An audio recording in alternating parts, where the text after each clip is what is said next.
Welcome back to the live stream, everybody. Pond Scum Posse Unite. We are here, the Wonder Twins. It's me and Tug.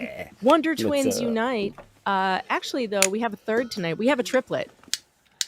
We have a triplet on Tuesdays with Tug. We have Omar Serrato himself. We've got the Tilted Lawyer. What's up, we folks? nabbed him. How you doing? I changed my avatar just for you. You did it. You did it. I was trying to explain to him that Tuesday nights are camera off. So if you don't want to feel weird and be the only one we're staring at. Yeah, that would make me feel weird. I'm totally down for no cameras today as well. Sometimes you need a break from the camera. I don't know. Tug never has the camera on, which, you know. What are you talking about? I always have the camera on. I'm just really still. But Tug has like the coolest intro that I've seen on any YouTuber. He's got like that umbrella guy walk. Looks like a Red Dead Redemption 2 superhero villain. Yeah. Wow, how do you do that? How do I, man? You had me looking up AI. How do I do that? I think somebody made that for you. Yeah, somebody actually made that for me. To be honest. Yeah. Every time I see it, man, I'm jealous. And man, that's the coolest freaking intro I've ever seen. I want Appreciate one. it, man. Yeah, It is I cool. love. I love what people will make you the coolest stuff, man. You know, just put out, hey, Omar wants somebody to make something like that, and watch you'll end up with Watch what something happens. like that. Yeah, I think Dominic would get jealous. He's supposed to be the guy that does all of that stuff. He would start feeling a certain way. Came out Red Queen says Omar needs to make his picture that volcano fire. That's a better idea. If I could like do You should that. put your head on top of the volcano fire, like just to superimpose your head on there. I'm the patron saint of breadstick money tonight. I've decided to choose that. I definitely have the COVID. I definitely have it. My nose is burning. I have violent sneezes, and I feel terrible. But I'm pushing through for you people because there is all kinds of breaking news, you guys. There's all kinds of stuff, and we have to get to it because otherwise I'm just going to fall behind, and I will not get any more breadstick money to pay off the mouse. And you guys know the mouse has me like one of those 300-pound thumb breakers in Vegas when you don't pay your gambling bill. That's me and the mouse right now. Oh, speaking of a mouse, we were gone so long that when we came home, there was a literal mouse running around my living room, just like taking up shop. just moved in. Yeah, he was under the couch chewing on a bone that the dog had left. Oh no. Like we were gone so long that the mouse got comfortable. The mouse was like, "Hey, I can run this joint. There's nobody here." Dragging out dog bones and shit. That's crazy. I'm more curious about your reaction when you discovered the mouse. Was it a squeal or was it like, oh, hey, look at that? No, so it ran right past the dog, and our guard dog German Shepherd didn't even see it. It was like a cartoon. Dogs are not the best hunters. I've decided my dogs are terrible at hunting. They chase lizards all the time, small little animals, bugs. They're not very good at it. Cats They don't are way catch better. any. Yeah, cats are way faster, by the way. I had a dog who was a standard poodle, and you would think that they don't hunt. They seem like shishi dogs, you know, like foo-foo dogs. But they're actually bred to be bird dogs. I watched this dog in the middle of a party I was having take two birds out of the air at once. He had one under his paw and one in his mouth, and he came down, he had them both, and he killed them both right in front of all my friends, screaming teenagers. It was memorable. It was memorable, that's for sure. All right, so here's what I found today. Now, the reason I dragged Omar onto the show is because last night, I think it was last night or the night before, I was watching you read his motion, Gingis' new motion to recuse the judge, Judge Mata, in the Owens v. Echard case.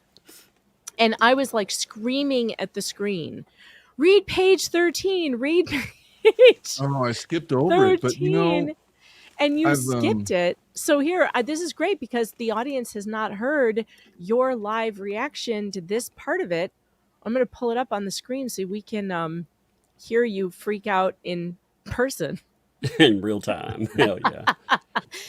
Yeah, because it's insane. He's insane. And I think he's aiming, like Tug says, I think he might be aiming for jail. So we go to page 13 of this ridiculous thing. Here, I took a screenshot.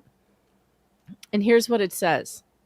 This shameful conduct Speaking about the judge, not only violated Laura's rights, it raises serious questions regarding Judge Mata's fitness as a judge of the Superior Court. Mhm. Any reasonable objective observer in Laura's position would be justified in wondering, was my case fairly decided based on the evidence? Or was Judge Mata simply trying to impress her father? Look at me, Daddy.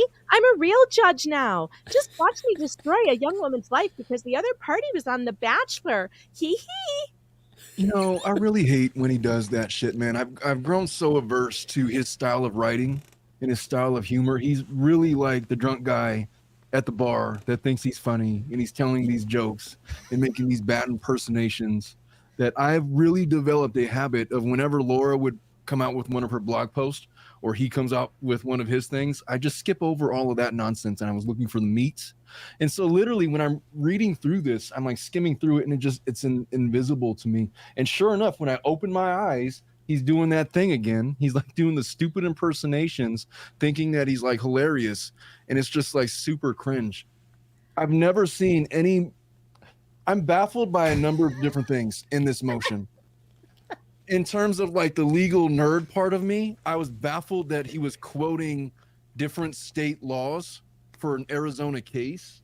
He literally quoted a Minnesota case. I think there was a North Dakota case in there, and he's trying to use that for Arizona courts, which doesn't even apply. I'm like, that's something that paralegals do when they're writing their first motions. I didn't understand it. And then you look at this stuff, and it's just so beyond any essence of professional responsibility or decorum that I've ever seen. I would never think to write like that. I just would never do it. And so, like, there's a small part of me that really believes that Gingis is playing like 4D chess, and he's just trolling everybody, and he's doing this stuff on purpose because he knows that this is going to get denied, and he's just doing it so that you underestimate him. I don't know, man. I've been thinking for a long time that he is the actual author of Laura Owens' Medium blog post. Of course, I have no corroborating evidence of that. It just seems like him and Laura are the same person with the same writing style, with the same sense of humor. If he hadn't shown up in court, I still would have believed that she had him tied up in her basement somewhere. Yeah, that's what I said. I was like, is there really a David Gingis? I thought it was just another character she made up for a long time. And then we got a guy in court. I was like, oh my God, he's real. He's real. He's a real guy. He's a real guy. He's real. And like of course he knows this is going to be denied, but I think that's part of the strategy so that he can appeal. Yes. I think that the only reason he's writing this is specifically to preserve the objection for appeal. Okay, and so let's talk about his main thing that you thought he has an appealable issue, right? Yeah. So you believe that the issue of possibly her going outside to Google something might be something he could appeal on. Yeah, but the more that I thought about it, when I saw it in the moment, I'm so used to like his motions just being completely frivolous, like there's nothing there. But right. Sure enough, I read the transcript. You're like, oh, you have something. What a surprise. Hey, I can't just like dismiss this outright. And it was this idea that somehow she's basing it off of made up testimony because she's getting her memories crossed. She actually heard it on the internet somewhere and attributed it to Dr. Dean's testimony, which actually doesn't exist. But in her judgment, in her ruling, I mean, back on my live yesterday, I kept on going over the fact that, well, maybe it was just like introduced somewhere else, maybe an argument, maybe in some other pleading. But the more I thought about it, it's really just tangential. It's so tangential to the case as to be completely harmless. I cannot see it. Yeah, there's a difference between harmless error and structural error. You could take that entire fact out and you would have ended up with the same result. It was such a small issue. It really went towards a pile of things that the judge determined when she said that Laura Owens lacked credibility because of all of these things, including, oh, by the way, Sunday, July 2nd, Planned Parenthood was closed. But taken by itself, it wasn't going to change the outcome, which is the reason why it's going to fail on appeal, even if it gets picked up and is allowed to go forward on argument. when reading his conspiracy theory, he was talking about Woodnick actually introducing his blog posts in there. The way I read that, it made me think it was introduced into a document somewhere as part of one of his as part of Woodnick's one of his items, and I'm not sure. I want to go back through and check that It's out. possible, but what I found is going to make all of that moot. It's not going to matter. So NBC News back in 2010 reported that a federal appeals court, the Second Circuit Court, said that it can be acceptable for a judge to conduct an internet search to confirm an intuition about a matter of common knowledge. It is the case of Curious Judge and the Man with Yellow Hat, which reminds me of that monkey book. What is that? Curious George. Curious George. Curious Judge and the Man with the Yellow Hat. This is really good writing. I like this, by Jonathan Stemple at NBC. A federal appeals court said it can be acceptable for a judge to conduct an internet search to confirm an intuition about a matter of common knowledge. Now, I think that we could say the operating hours of a Planned Parenthood are definitely falls within a matter of common knowledge, because you could do a simple search and look it up. There's an important distinction that needs to be made here, because a lot of people in the comments were confused about what judicial notice is. So judicial notice, you can't judicially notice whether or not that Planned Parenthood was open on July 2nd. You just can't, because not all Planned Parenthoods are the same, different hours in different states, different cities, whatever. But you can judicially notice the fact that yesterday was July 8th and it was a Monday. You don't really need corroborating evidence. That's just the calendar. And that was one of the points that Gingis had brought up. But this raises the other issue, which was one of the cases that he quoted.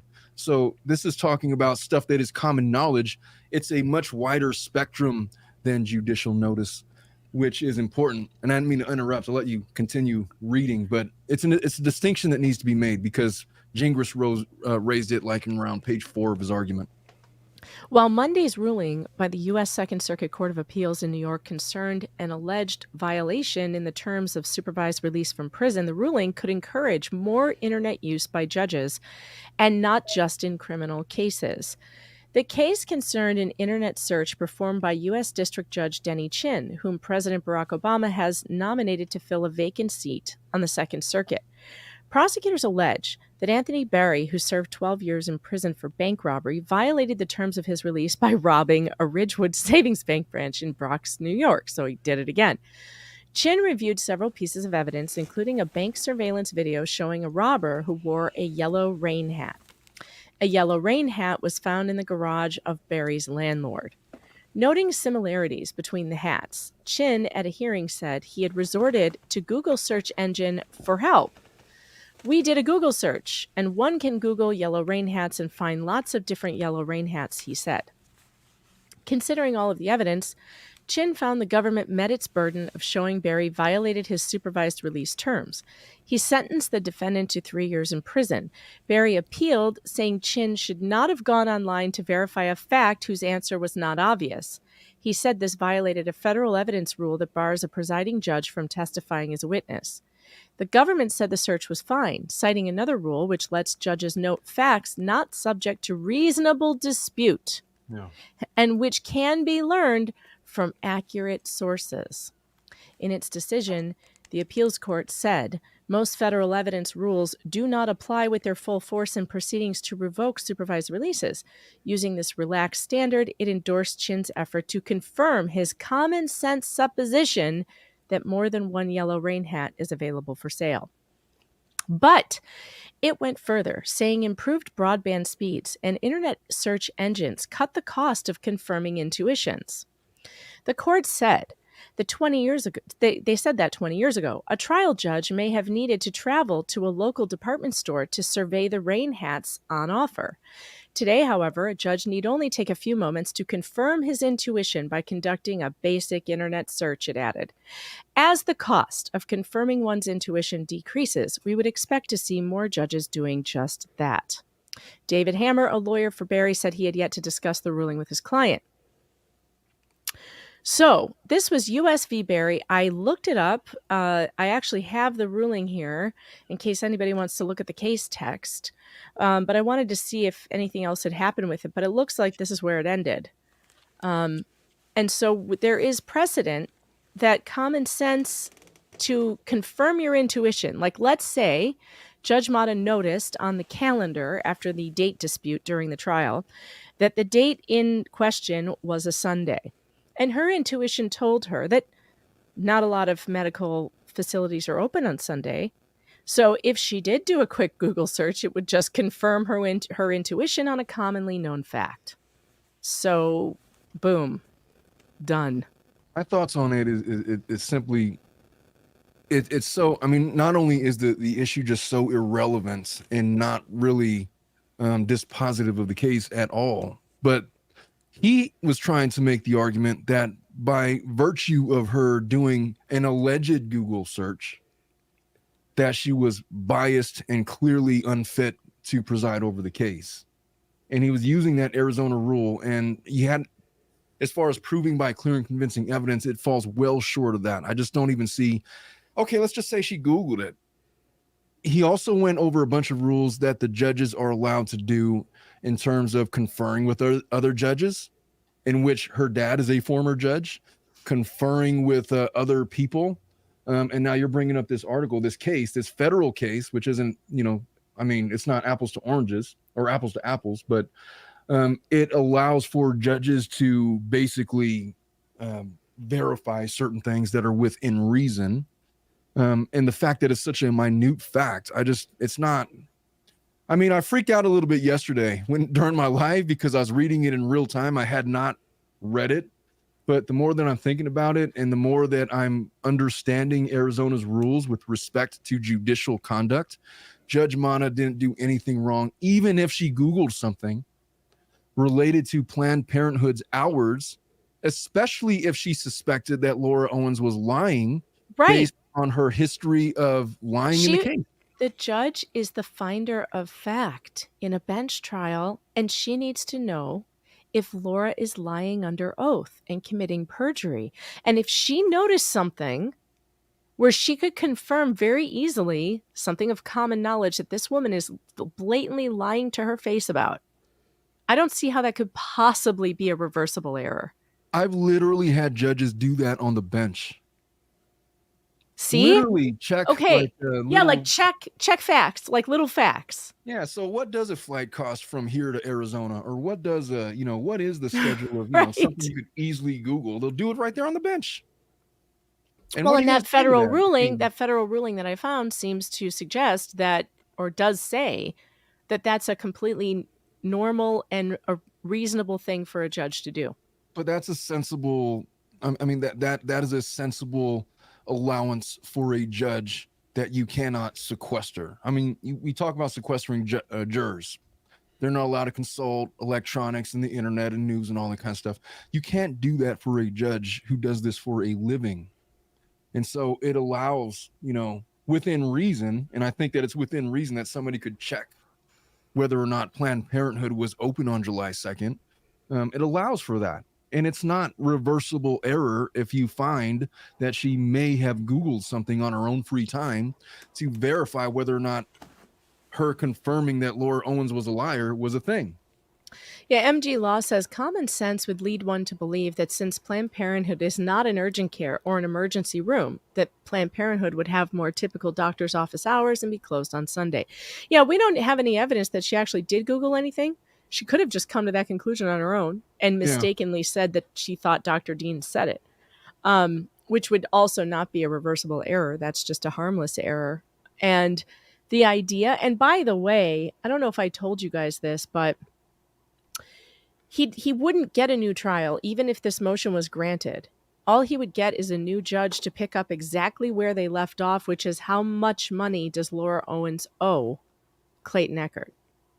In order to get a new trial, he would have to file an appeal with a motion for a new trial. He can't do a lateral appeal. We've already been over this. You can't go to another Superior Court judge and say, I don't like this Superior Court judge's ruling, so overturn it and give me a new one. Yeah, but it's pretty obvious to me why he's filing it. It's not because he thinks he's getting a new trial. He's simply preserving the issue for appeal, and he's kind of tipping his hand as to what he's going to write in his appeal, what he's going to argue, and if that's what it is, then I'm not worried. I've seen people in Reddit suggest that, hey, there may be one appealable issue, and we're not going to say what it is because we don't want to tip anybody off. And I'm wondering if it was this the thing, because look, I've looked at it, I know that other attorneys have looked at it. I don't see any reversible error inherent in the trial that I witnessed based on Arizona's rules. There's nothing offhanded. And if the worst of it is that Judge Mata may have Googled to confirm what Planned Parenthood's hours of operation were, that's not tantamount to reversible error such that he's going to proceed or succeed on appeal. And I personally think appellate attorneys or appellate judges would laugh this out of court. Well, I don't even think this makes it to argument. I think he just gets denied on his pleadings at this point. Yeah. Yeah. Tug, how's the weather over there, by the way? Are you looking at power outages and nastiness? No, we just had a storm roll through. It just railed through. So actually the delay for an hour was pretty good. Oh, perfect. So it's gone now. It went through and it's on its way. Well, that's good because I was worried that we might lose you halfway through. So that's good. No, I had to reset everything. I'm playing with my soundboard. It sounded a little off while y'all were discussing my microphone sounds off tonight too. Does anybody else hear like a faint buzzing? Because I hear it in my ears and it's driving me nuts. I need to talk to somebody about that. All right, so we have the newest motion that was on the docket this morning. It was finally sent to me here. Thank you, by the way, to Clayton's Justice and all of the people working behind the scenes to get these documents. I appreciate the runners who are literally going to the running to the courthouse to get these documents because Maricopa County is so dumb that they can't send, emailed copies. MG, I'm glad you can hear it because it makes me feel like I'm crazy. Everyone else says no, they can't hear it, but I thank you for telling me you can hear it because I feel like I'm losing my mind. All right, here it is. This is the application this is what we've been referring to as the China doll affidavit for like the longest time. Well, this is the application and the China doll is right after this. The application for attorney's fees and costs. And guys, there are some bombshells in this. Yes, you do hear chat. You hear a fan running. That's Pamela Fanderson. Everybody say hi to Pamela Fanderson. Pamela Fanderson. She's keeping me nice and cool in New York heat. Plus, I think I have a fever. I'm starting to get feverish, so I have to have it blowing right on me. But this is the application. There are some bombshells in here, you guys. So we're going to get through it. And it's like 64 pages, but it's going to go quickly because it's like line items. Okay. All right. So blah, blah, blah, buying through counsel. Yeah. Attorney's fees and costs incurred in this matter. That's what we're going to talk about. After an evidentiary hearing on June 10th, 2024 on the issues of non-paternity sanctions and attorney's fees, in which the court had an opportunity to consider the parties' papers, arguments, and evidence presented, the court ordered in pertinent part as follows. That petitioner acted unreasonably in the litigation. Oh, I like reading this a second time. Specifically, petitioner acted unreasonably when she initiated litigation without basis or merit, without an authentic ultrasound, sonogram, physical examination, and in conjunction with a belief she passed tissue in July 2023. The court finds the underlying petition premature at best, at worst, however, fraudulent, and made to incite communication, a relationship, or both with the respondent. The court further finds the filing a motion seeking mediation for the purpose of telling the respondent that the pregnancies were not viable, disingenuous at best, but certainly misleading to the court. This is like the worst ruling I've ever heard against anybody, to tell you the truth. It is so harsh. It's great. It's exactly what she deserves. If the purpose of this motion was in fact to attend mediation, then the petitioner perjured herself today when she said the purpose of that mediation was to tell the respondent about the miscarriage. Either way, respondent likely incurred costs associated with this litigation prior to retaining counsel, and he's entitled to reimbursement for those costs. The court further finds that petitioner repetitively failed to comply with Rule 49, even on order of this court. The gall of these people. further compounded by the fact that on the day of trial, she testified that she anonymously sought care at a Planned Parenthood in Los Angeles, while she failed to provide records of any Planned Parenthood appointment, anonymous or under an alias. Respondent presumably sought records from all Mission Viejo Planned Parenthoods, as that is where, up until today, petitioner disclosed she sought care. This undoubtedly caused respondent to incur substantial legal fees attempting to locate records that may or may not exist in Los Angeles, but now appear to have never existed in Mission Viejo. Additionally, petitioner acknowledged she altered HCG test results and ultrasound and sonogram. Holy crap, you know? What? The court further finds that the provisions of ARS 25324B do apply because the petition was not filed in good faith. The petition was not grounded in fact or based on law. She lied. The petition was filed for an improper purpose. She lied. Such as to harass the other party, to cause an unnecessary delay, or to increase the cost of litigation to the other party. She lied. Here the court finds petitioner provided false testimony as to the viability of the pregnancy in all three cases addressed in the procedural history. Additionally, prior to her deposition, petitioner sent a threatening letter to respondent indicating her intention to sue him for $1.4 million in collateral allegations unless he agreed to dismiss the action that she initiated. What? The court further finds that Laura Owens knowingly presented a false claim, knowingly violated a court order, compelling disclosure or discovery such that an award of attorney's fees and costs is appropriate under the law. It is therefore ordered granting Clayton Echard's request for attorney's fees and denying Clayton Echard's request for attorney's fees and costs associated with the OOP and the IAH hearings referencing the analysis above. Now, this is actually really important. This is why it's not going to be as high as some of you would like it to be, because the court denied him his fees for that. It is further ordered that Laura Owens shall pay Clayton Echard's reasonable attorney's fees and costs not later than July 8th. Respondent and counsel shall submit all necessary and appropriate documentation, which is what we are reading. All right, and I can skip over that part. All right, blah, blah. This application for attorney's fees and costs is based upon the affidavit of Greg Woodnick, which is attached hereto and incorporated herein as Exhibit A. This will get awkward. Respondent fees and costs with Greg Woodnick and Woodnick Law total $154,242.76. That is not an insignificant No, dollar that didn't amount. chump change at all. I don't think Woodnick is complaining about that award of fees. No. No, I don't. No, I don't think he's. No, I don't think so. If he gets it, I mean, collecting Well, it's going to there's be a that. whole other thing. Yeah. I mean, have you ever tried to collect attorney's fees from anybody, Omar? Yeah, it's a fruitless exercise for what? Man? Like, what am I collecting here? Like all this effort, time and effort for what? You know, Yeah, do you have to go to the sheriff? You have to go to the sheriff and fill out a form and send the sheriff to him, and they start collecting their property. Yeah. Yeah. I mean, you put like liens on properties and things like that. I'm just not about that life.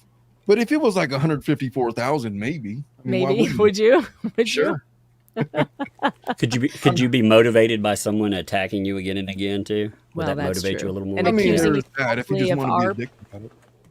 Yeah. I'm just saying that I'm not chasing anybody down for like $2,500. Yeah, right. for real. Right. No, but 154,000. You know, got to send the kids to college some way. Yeah. Yeah. Well, she bragged about that property that she picked up and everything too. You know, she was like, "I did buy property, Clayton." It's like, okay, $1 million plus. That's you know? right. She bought property. I mean, they could maybe take that house. Sure. She said she makes $200,000 a year. Didn't she say that? Like She in did. trial. Yes, she did. Mm-hmm. She did. So she's got means. She does. Yep. Wherefore, respondent respectfully requests the honorable court enter an order of judgment awarding his fees. Okay, now we're going to get down to the actual meat. Exhibit A. This is the China doll affidavit. Now, this gets pretty interesting, you guys. There's some stuff in here that we haven't heard before. This is the affidavit of Greg Woodnick. We know who he is. He's over 18 years old. He's a citizen of the United States. He's competent to testify and all that jazz. That in light of the highly contentious nature of this litigation, amplified by petitioner Laura Owens alleging that one of the attorneys at this firm was complicit in an SA, the The office instituted a policy requiring the presence of a second professional during any interaction with Miss Owens or her numerous attorneys. Hold on. Holy crap. Can we back up? When was the law office complicit in the essay? Where did I miss that? Where did that come from? No. Oh, you may have missed this. Okay, so during Greg Gillespie's case, and Greg Woodnick was his attorney, during their ongoing litigation, Laura Owens sent an ex parte email to the judge accusing Greg Woodnick, the attorney, and Greg Gillespie, her ex-boyfriend, of plotting to drug, kidnap, and ARP her. Yep. And she claimed she filed reports with the FBI and the police, which turned out to be false. There were no reports.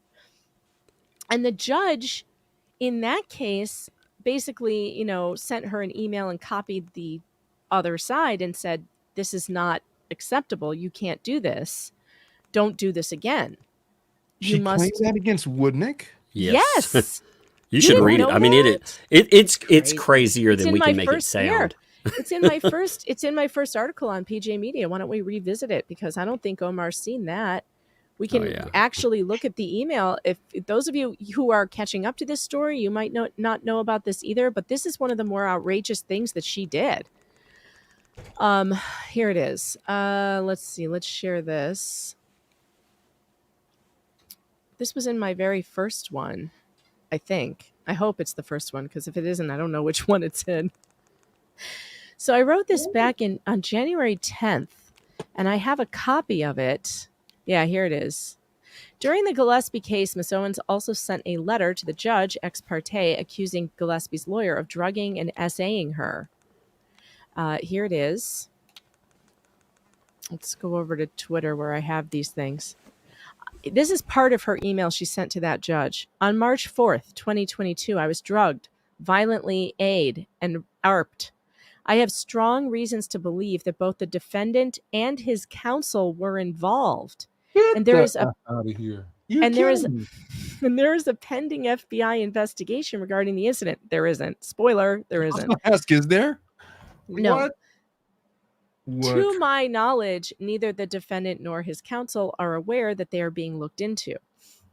I was worried that submitting a motion ex parte could accidentally be publicly e-filed and accessed by them, which would pose a threat to my safety. I apologize for sending an email, but I could not think of another way to alert Judge Bacchus about this without giving the other side confidential information about what's transpired. And of course, the judge just forwarded it to, here, let's see if I can get this in a bigger, he just forwarded it to the other side because you can't do that. Miss Owens. How long ago did this happen? This was before Echard? During Gillespie's case. This was on August 1st of 2022. Ex parte communication with the court is not allowed. I'm copying opposing counsel on this email so the counsel is aware of what I'm telling you. This email address is for informational purposes only. If you want to provide the judge with substantive information regarding your case, you must do so in accordance with the rules. And by the way, her email, the whole thing, it is the ramblings. Look, I'll show it to you. You won't believe it. It is nuts, man. It is. We couldn't even go through this if we wanted to because it's so insane. Look at this. Look at it. Whoa. I mean, it's crazy. Did she outline how she thought that Woodnick was somehow complicit in all of that? No, but she says, just hours before I was nearly killed in the incident described above, which I don't know what that was about. All right. She didn't describe anything where she was almost killed. I received an unexpected email from Mr. Woodnick. I mean, it's the meme with the guy with the board and the strings that you can't even understand it. It's the rantings of someone who is not okay. Did she sign it all the best? She did. All the best. All the best. All the best. All the best. All the best. All the best. God, this case, I'm telling you, I don't think I've ever been so entertained. I can't believe that I'm showing you things you didn't know like this, Omar. I mean, I was not focused on the Gillespie case. Oh I didn't go man. this far back. I was focusing on Echard. It's just so beyond anything. I've been accused of a lot of things as an attorney. Actually, I haven't really. Nothing salacious, but she literally insinuated that Woodnick somehow conspired with Gillespie to do all of those things that you said. Yeah, I I'm mean, flabbergasted. it doesn't. But I can't explain to you insanity. I You know, can't. I did this. People were mad at me because I did a live a couple of weeks ago saying, "Yeah, let's leave Laura Owens alone." But I didn't mean leave her alone. It's like, hey, do what you do. I'm just like not going to jump every time she writes some stupid article with her rantings and meandering. She lost. That's it. It's over. It's done. Yeah. And they took that to mean, oh, you know, we should show sympathy to her. Like, hey, I'm not saying that at all. But the level of If she would stop, I would be with that sentiment. If she would quit and like go quiet, a thing she's never done in her whole damn life before is stay quiet. my thoughts are more just like, hey, let her have her loser rants by herself. You don't all have to be witness to it and jump every time and do a live every time she releases a thing. Because I think I started to get in that practice. Like, you know what? No more with this. I'm done with this. I've heard all these arguments before. I've had enough. But if I thought that she was not credible before, the fact that she literally accused Woodnick of this just takes it to another level. I was not aware We're of not that. prepared for this, were you? No. By the way, fake Laura Owens is in the chat. Good to see you, my dear. She says, I've changed my name because I'm half drunk and twice as obnoxious tonight. Fantastic. I can't wait. Keep them coming. Fallen Hero 4567. Thanks for the 2. Breadstick Money. I really need to add Breadstick Money, a little bit of that song to my my board, my soundboard. Audrey Little, thanks for the 5. Breadstick Money and healing blessings for a speedy recovery. Well, thank you. I'm going to need it. I feel like the COVID or whatever this is hasn't hit me as hard as it's going to just yet. But I am sipping on a hot toddy, which I made with whiskey, bourbon, water, lemon, and honey. It's pretty good. That is the cure for COVID nowadays.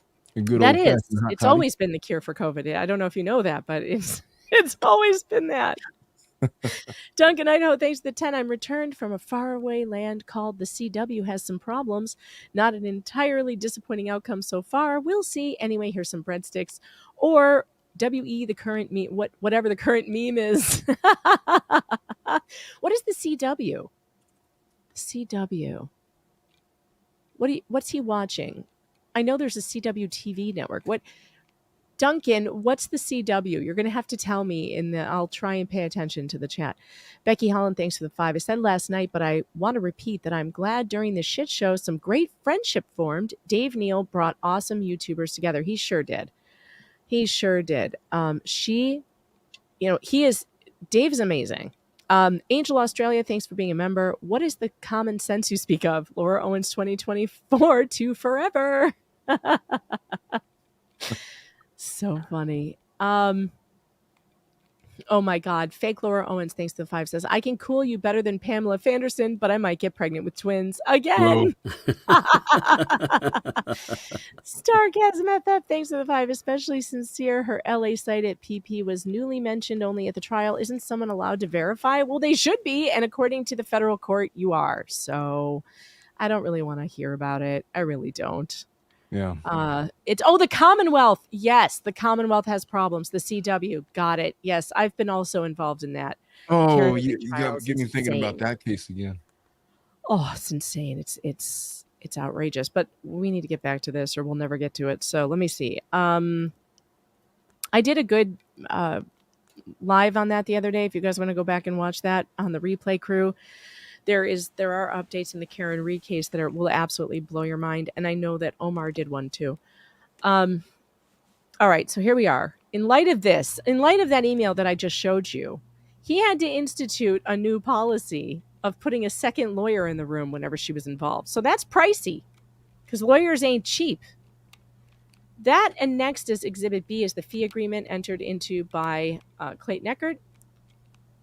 The fee agreement is based on an hourly fee rate. That my Greg Woodnick billing rate for this matter is $6.50 per hour. Cha-ching, Greg, good for you. I was gonna say I got to raise my hourly rate, man. You're gonna have to I'm doing raise your myself a hourly. disservice over here. Deandra Arena's billable rate is $4.25 an hour. Attorney Marcus Reisinger's billing rate is $4.25 an hour. Attorney Isabel Ranney, her billable rate is $2.95 an hour, and she is extremely intelligent. She's very worth it. The firm employed multiple Like a 1L paralegals. or a 1L, like a first, second year attorney, Isabel? Yeah, I think so. She's a first or second year attorney, and she's very talented. She did a lot of the writing of the motions that we all loved. That A is the lot of that- job for yeah. first and second year associates. Yeah, she's a very sweet girl too. I met her briefly in the courtroom. She came over and said hello. She's got a real sweet energy about her. The firm employed multiple paralegals who provided assistance in this matter as detailed herein. Paralegals were billed at the hourly rate of $175 per hour. Wow, that's a lot. The firm, guys, speaking of $175 per hour, I'm probably not even making medium wage yet. And the mouse, I've paid off 1.5 bags for the droids from the last stream. So we got to pay off the other 1.5 because I have I 3 can of them. confirm, though, that the 175 is the going paralegal rate. That's what my paralegal makes. Oof, it's nice. T. Thanks for the 50. Huge. Mouse shakedown recovery cash. Feel better. Take care of yourself. Well, I do feel better with the 50 in there. You have just helped me pay off an entire bag. With the help of a few others of you in the breadstick money, we've paid off one of the carrying cases for the droids. We haven't begun to pay off the droids yet, folks. That hasn't even started. We haven't even started. But if you can't send a super chat, make sure you hit that like button and subscribe. You know, we're almost at 45,000 subscribers, so do all the YouTube thingies for me, please. All right. The total funds that have been expended on this litigation are over $165,000. However, fees that were related to I would bet it's over 200 probably. However, fees that were related to the litigation of respondents' injunction against harassment have been excluded as the court expressly denied attorneys' fees and costs related to that matter. All attorneys' fees and costs included herein were necessary and reasonable. That the court should note that early in the litigation that Mr. Echard received assistance from GoFundMe. These limited funds, and I think he rose $12,000, were appreciated by Echard but only covered some of the expenses and costs related to Mr. Echard's injunction action, which has been expressly excluded from this accounting. The GoFundMe proceeds did not contribute to Mr. Echard's legal fees paid, incurred, or actually due and owing in this matter. That the fees and costs incurred in this matter through Woodnick Law PLLC are as more specifically set forth on the invoice for professional services, which is attached, Exhibit B. That respondent has agreed to pay and has been charged for said services at set rate, as documented by the 2023 fee agreement. That the billing timekeeping information related to this matter was documented utilizing regular billing software in the ordinary course, blah, blah, blah. All right, let's move down to the actual stuff. We don't need to hear about Greg's background, although it's kind of interesting. Greg, this is stuff we don't know, has been practicing law, I knew this, in Arizona for 24 years, is the co-author of the Family Law Attorneys Fees Survey. Oh, so he knows about all this. Is the current chair of the State Bar Client Protection Fund, Board of Governors appointee. Wow. Is cooperating counsel to the ACLU. I didn't know that either. It's kind of impressive. Was previously appointed by Chief Justice Bales to the Arizona Supreme Court Task Force on the Arizona Rules of Family Law Procedure. Is a former adjunct law professor. Is a graduate school lecturer. Current and former Sandra Day O'Connor College of Law, Midwestern University College of Osteopathic Medicine, Northern Arizona. He's an what do they call that? An OD? I wonder if he got his OD. Northern Arizona University Department of Physician Assistant Studies, Yale University Physician Assistant Program, Creighton University PA Studies. He's got a pretty decent resume. I don't know. Is a CLE instructor, Arizona chapter, AFCC, Children's Services Network, Maricopa County Bar Association, AAML State Bar of Arizona. Wow. Gingis thinks he's going to report this guy to the bar. That's funny. Hold on. Back up and repeat. What did I miss? I was getting my clients were texting me. I apologize. I'm just going over his Greg Woodnick's resume that he included in here, and it's pretty impressive, including that he works with the Bar Association, the State Bar of Arizona, also. And this is the guy that David Gingis thinks he's going to report to the bar. That's funny. What is he reporting him to the bar for, though? Like, I don't under know, but what grounds? I don't know. He They keeps kept on threatening it. threatening it. We don't know. We can't answer that question. Commit SA and grape. Yeah, I can't answer the questions about insanity. I keep telling you this. I don't know what you would report Greg for. McCrae coming in hot with the 50 again. Thank you so much. Welcome back. My husband has COVID too, so I'm hiding from him and get to watch a night stream. Welcome back and feel better. Yeah, I don't feel good at all. McCrae, sorry, that wasn't your last one. That was Tease T. Thank you, Tease T, again for the other 50. McCrae, appreciate you. I don't feel good at all. I am starting to get super warm, and no MG, I am not having hot flashes. I'm actually feverish. I don't have hot flashes yet. It hasn't happened, so don't jinx me like that. I might be having hot flashes, as I opined in the comments.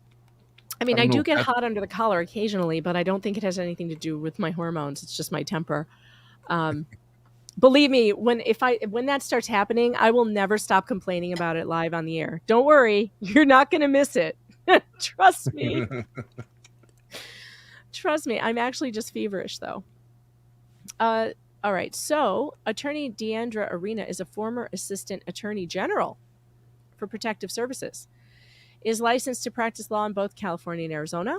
Marcus Reisinger is an adjunct professor of administrative law at Sandra Day O'Connor College of Law and cooperating counsel at my alma mater, ACLU. Not ACLU. Why did I think that said ASU? See, I'm feverish. I'm feverish. I thought it said ASU. I did not Close graduate enough. from ACLU. No, I for also being did- feverish, you sound really good, man. You sound nice and healthy. Oh, thank you. I mean, I don't know what he's supposed to sound like, but it don't sound like you right now. That's all I'm saying. Definitely not healthy. I'm doing violent sneezing and hitting the cough button. It's ugly in here. I have a literal snot rag towel next to me just in case. Well, that's attractive. Yeah, I know. It's good that the camera's off. Let's just put it that way. That all attorneys, paralegals, law clerks, blah, blah, blah, duly qualified. Okay, let's get down to the actual costs. Attorney's fees. There we go. 154. Let's get to this is where all the weird stuff starts coming in. We don't need to read the retainer agreement. It's pretty standard retainer agreement signed by Clayton. We're going to skip through that. We want to get to the line items, and they don't start getting interesting until Gingis gets on the case. Okay, so this is all before. This is pre-Gingis. This is all like normal stuff, drafting motions, having meetings, finishing touches of draft letters, emails with opposing counsel. That was about the motion to dismiss. When did he step on the case? Do you remember, Tug? I don't remember the exact date. Wouldn't it have been around March of this year? It was around. It wasn't February because Corey Keith was still on at the February whatever. So it had to have been March. So let's skip down to March because I don't think we're going to see anything until we get to March. Call to PPD per email with Corey, and they want us to call Crime Stop in AM before depot. What? What? For what? For security? Maybe? I always get a kick out of reading these invoices that the attorneys send. An hour and a half to start a motion, not even to complete it, to start a motion. I'm not challenging any of these billing entries. I'm just saying it's always entertaining to read. Well, I wonder if that includes the research, It doesn't. There's no chance. No chance. They got boilerplate templates laying around everywhere. And now they got AI powered by Westlaw, LexisNexis. There's no chance it took them an hour and a half. I'm not making any allegations. I'm simply opining. Email to Corey. Okay, so Corey's still on the case. Email exchange with Clayton. Another round of edits for letter to Corey. Okay. Corey, still Corey. We want to get to Gingis because that's when it gets interesting. Right when we thought this case was over. Yeah, Gingis is like, never. I have crazy things going all the way back. This is interesting. 7 times email of HIPAA release and letter to providers. Call to Dr. Higley's office for email address. That was when they found out there were no records. Prepare, reorganize. Call from Scottsdale Perinatal confirming no records exist. That's damaging. Draft letter. Oh, they had a call with witness Colin Scanlon. Interesting. Colin Scanlon was the friend of Mike Maricini's. Remember? That was from the Maricini case. So he must have had some information. It's just interesting. Okay, still with Corey. We got to get down to March. Here we go. Oh, I see Matt Mulvey's name.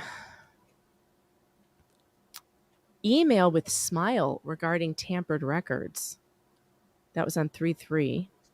3-4, email with Matt Mulvey's attorney. LC, find updated contact info for Planned Parenthood California location. Create new HIPAA release letter and save to file. Edits to letter and email to Planned Parenthood Mission Viejo. So they're trying to get to the bottom of the Planned Parenthood thing. Emailed opposing counsel exhibits from deposition. $35 email, by the way. This is why lawyers are so expensive. Oh, yeah. Oh, they're expensive, all right. Staff with GW edits to draft letter to Corey. All right, Corey's still on the case. Video call with medical consultants. Witness interview regarding prior false pregnancy claims. Ooh, what? Witness interview regarding prior false pregnancy claims. It doesn't say which witness. You want to know what's funny? Like most of the time when I submit my billing invoices, it doesn't include stuff like emails and like these little things that you're seeing here. These only really come up when there is sanctionable behavior on the part of the other party, and we know we could bill the other party. Because for our regular clients, we don't normally just bill them. Well, I don't normally bill my clients for stuff like sending off emails that take me 30 seconds to do. Emails back and forth with Greg Woodnick and client regarding whatever received. Okay, finalized, sent to client. Trying to find when the Tasmanian devil enters the case. Motion to compel. GW, select exhibits. Draft letter to Corey. Corey's still on the case. Call with new attorney, 321. Here it is. Here we go. Call with new attorney saying they might be taking case regarding status, but no NOA yet. Okay. More emails to Planned Parenthood after reviewing records, not matching claims from Laura. Drafting motions. Legal research, draft motion for joint hearing. Finalized, filed email. Here's an email with new attorney David Gingis. Received and sent a client notice of appearance. Call with consulting gynos. Zoom with GW and consultants regarding medical records reviewed. Call with new attorney. Yet again. A $455 call. Damn. I want to make that much for a how long for was it real, on the me phone? too. 70 minutes. TC with the upload. Documents to Dropbox. God, I do all of this shit for free. I'm doing something wrong. Staff with GW draft. No, that's 0.70 of an hour, because they're it's not even 70 minutes. Yeah. Dang. Edits to letter to opposing counsel. Believe me, folks, there's some crazy stuff in here. Brad sent me some screenshots. Maybe I should look at the dates on them. Let's see. Because the first one is absolutely... I sent it to you, Tug. The first one that I sent that you. one. That one's pretty fire. And when Brad sent it to me, his text was OMG, OMG, OMG, OMG. All right, so it's 5/8. We're at 4/29. How the hell did I skip all the way to 1 something? 5, 8 we need. 2, 3, 4. Good God, this is a big bill, Yes. right? 5, 8. Come on. There we go. 5, 7. 5, 8. Sat in on call with David Gingras. Gingras believes texts with Michael Maricini are likely real. Laura is considering her own expert to review Michael Maricini laptop. David Gingras is trying to get Laura to agree to a settlement, possibly an underlying mental health condition. Notes on same. No charge. Look at this, no charge. What? Where's my button? What? Okay. Meanwhile, just let's all remember what David Gingras was doing at this time publicly. Does anyone remember? I'm gonna roll back to 5.8 on his timelines and stuff. Let's just see what's happening there. That's a great idea. Just give me a minute. I'll do that. People are clowning me for my billing rate. I think I need to Well, give you know myself what, a though? raise. You know what, Omar? Some people, especially in family law, really appreciate a lawyer who has lower rates because they can't afford it. That is truth. That is truth. It's also why You're I doing don't the Lord's charge work. personally for internal office executions, such as emails, such as I don't know, calls to Planned Parenthood. But I would totally bill for those things if I had the other party paying for the fees because of some sanctionable conduct. Yeah. All right. Yeah, So I mean, around Yeah, go ahead. around that time, you remember when he was saying that his site went down? Remember when it all went Yeah. offline and we thought that happened Oh, on it was 5.9? server updates.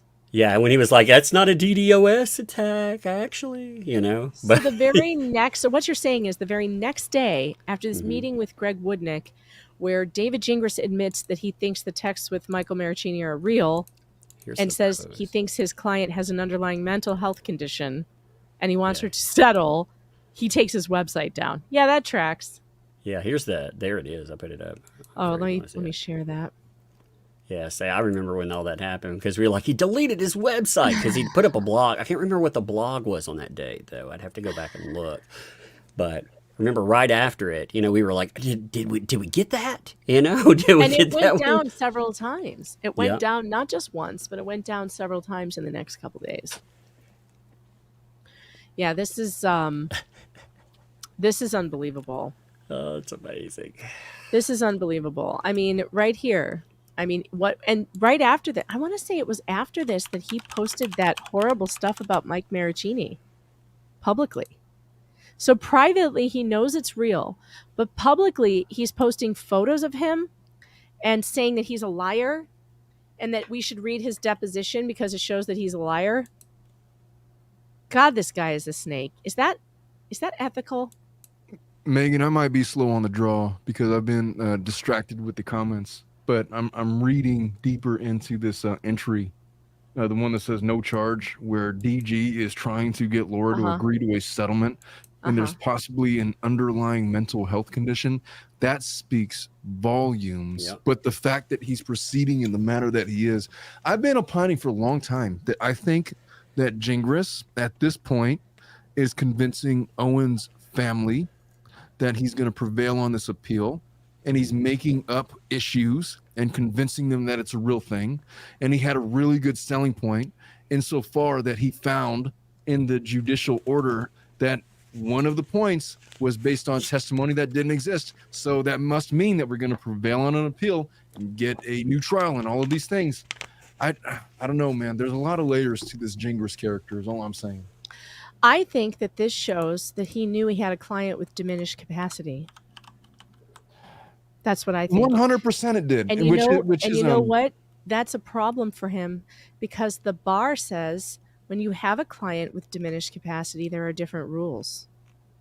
So you have to represent them the best that you can, but it says navigating what are almost always difficult personal circumstances for the clients concerned. we have to be careful. You have to be careful because you don't want to take advantage, right, of a person It's of instructive that diminished. she had so many different attorneys, and I think with MG Law or not Legal Vices, I asked him, "What would be your approach on a live with you, like a month ago or whenever it was? What would be your approach to Laura Owens?" He said, "Settle, obviously, right? That's what I would do."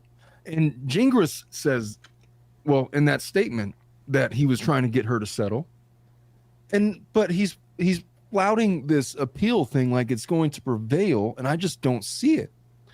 And if that objection, if that motion to dismiss the judge is any indication of how his appeal is going to be written, I mean, he's milking this family for money at this point, which is concerning.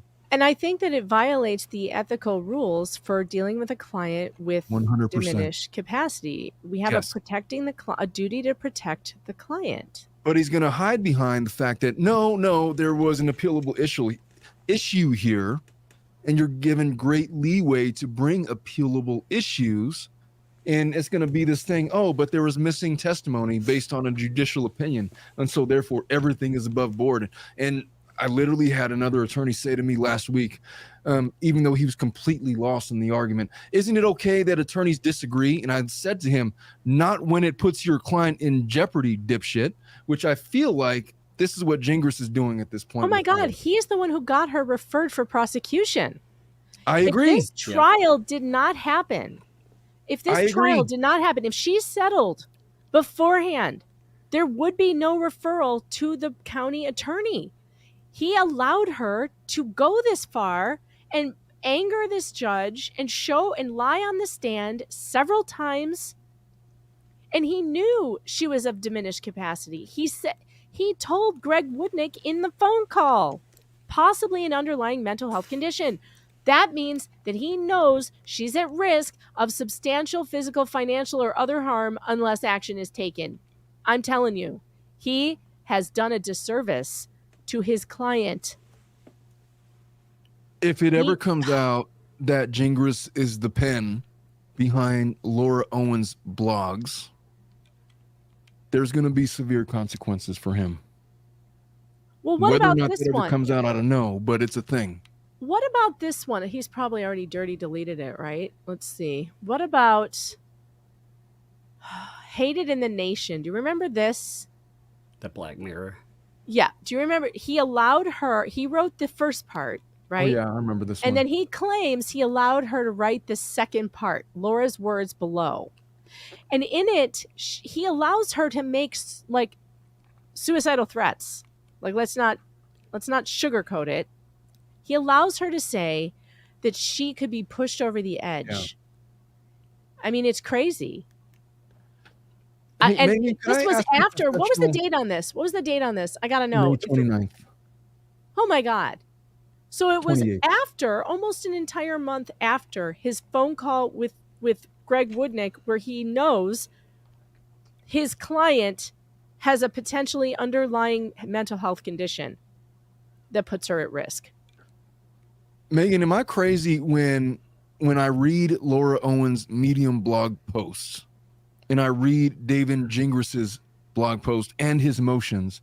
Am I crazy when I identify in my non-professional capacity the fact that it's literally the same person writing, the same writing style? It sounds like it. same- I will tell you that he uses a lot of exclamatories, Yes. and she didn't really use those until she hooked up with him, and then all of a sudden in her writing, the exclamatories are making an appearance, like "oh!" exclamation or Right. "yikes!" You know, It's like his fingerprint in writing. It's his fingerprint. When he does that, you know it's him. yeah, you're not crazy. I see these similarities, but we can't prove it, unfortunately. Right. But I suspect, I have a deep-seated suspect. Yeah, I suspect it as well. Let's see what else happened this day. Call with Gingis and staff with IR and DA. Email from David. Email to David. Call with Mike. Email to Mike. Call with witness Mike Maricini regarding another posting from Gingis upsetting him. Right after this. Right after saying he knows those texts with Michael Maricini are real, He then posts the Twitter thing about Mike Maricini. After that, on the same day. Oh, that's why his site went down. Yeah, that's because he wrote that giant blog post and he posted all that stuff on Twitter. Mm-hmm. Oh, yeah. 5/9 the next day, AM. Wait, who's AM? AM calls regarding new tweet from Gingis that upset witness MM. Email from David, staff with team. Email to David regarding posting. Reviewed more disclosure. Oh, AM is probably Maricini's lawyer. Reviewed more. Yeah, Anne Marie. That's right.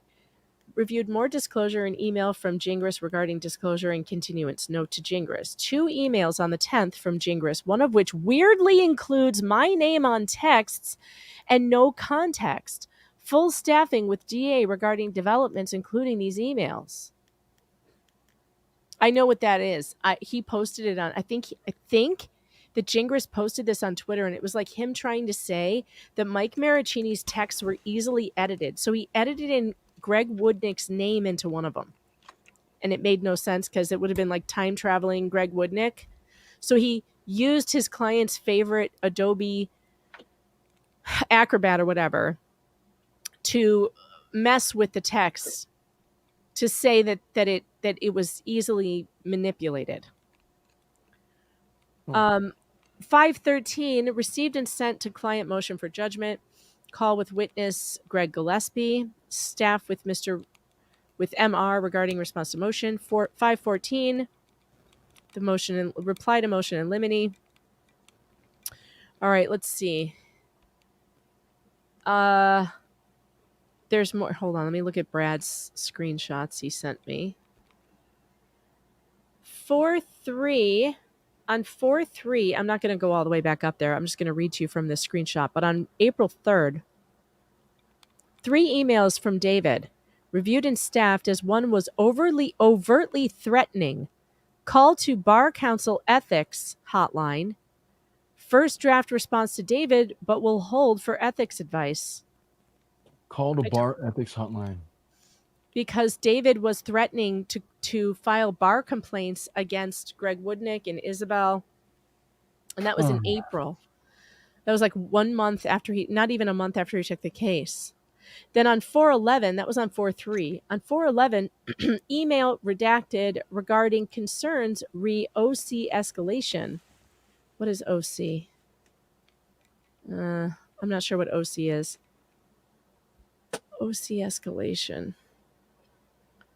Then on 4/16, email from Gingis with more disclosure without metadata. Email to expert regarding the same. Email from Gingis with still no metadata.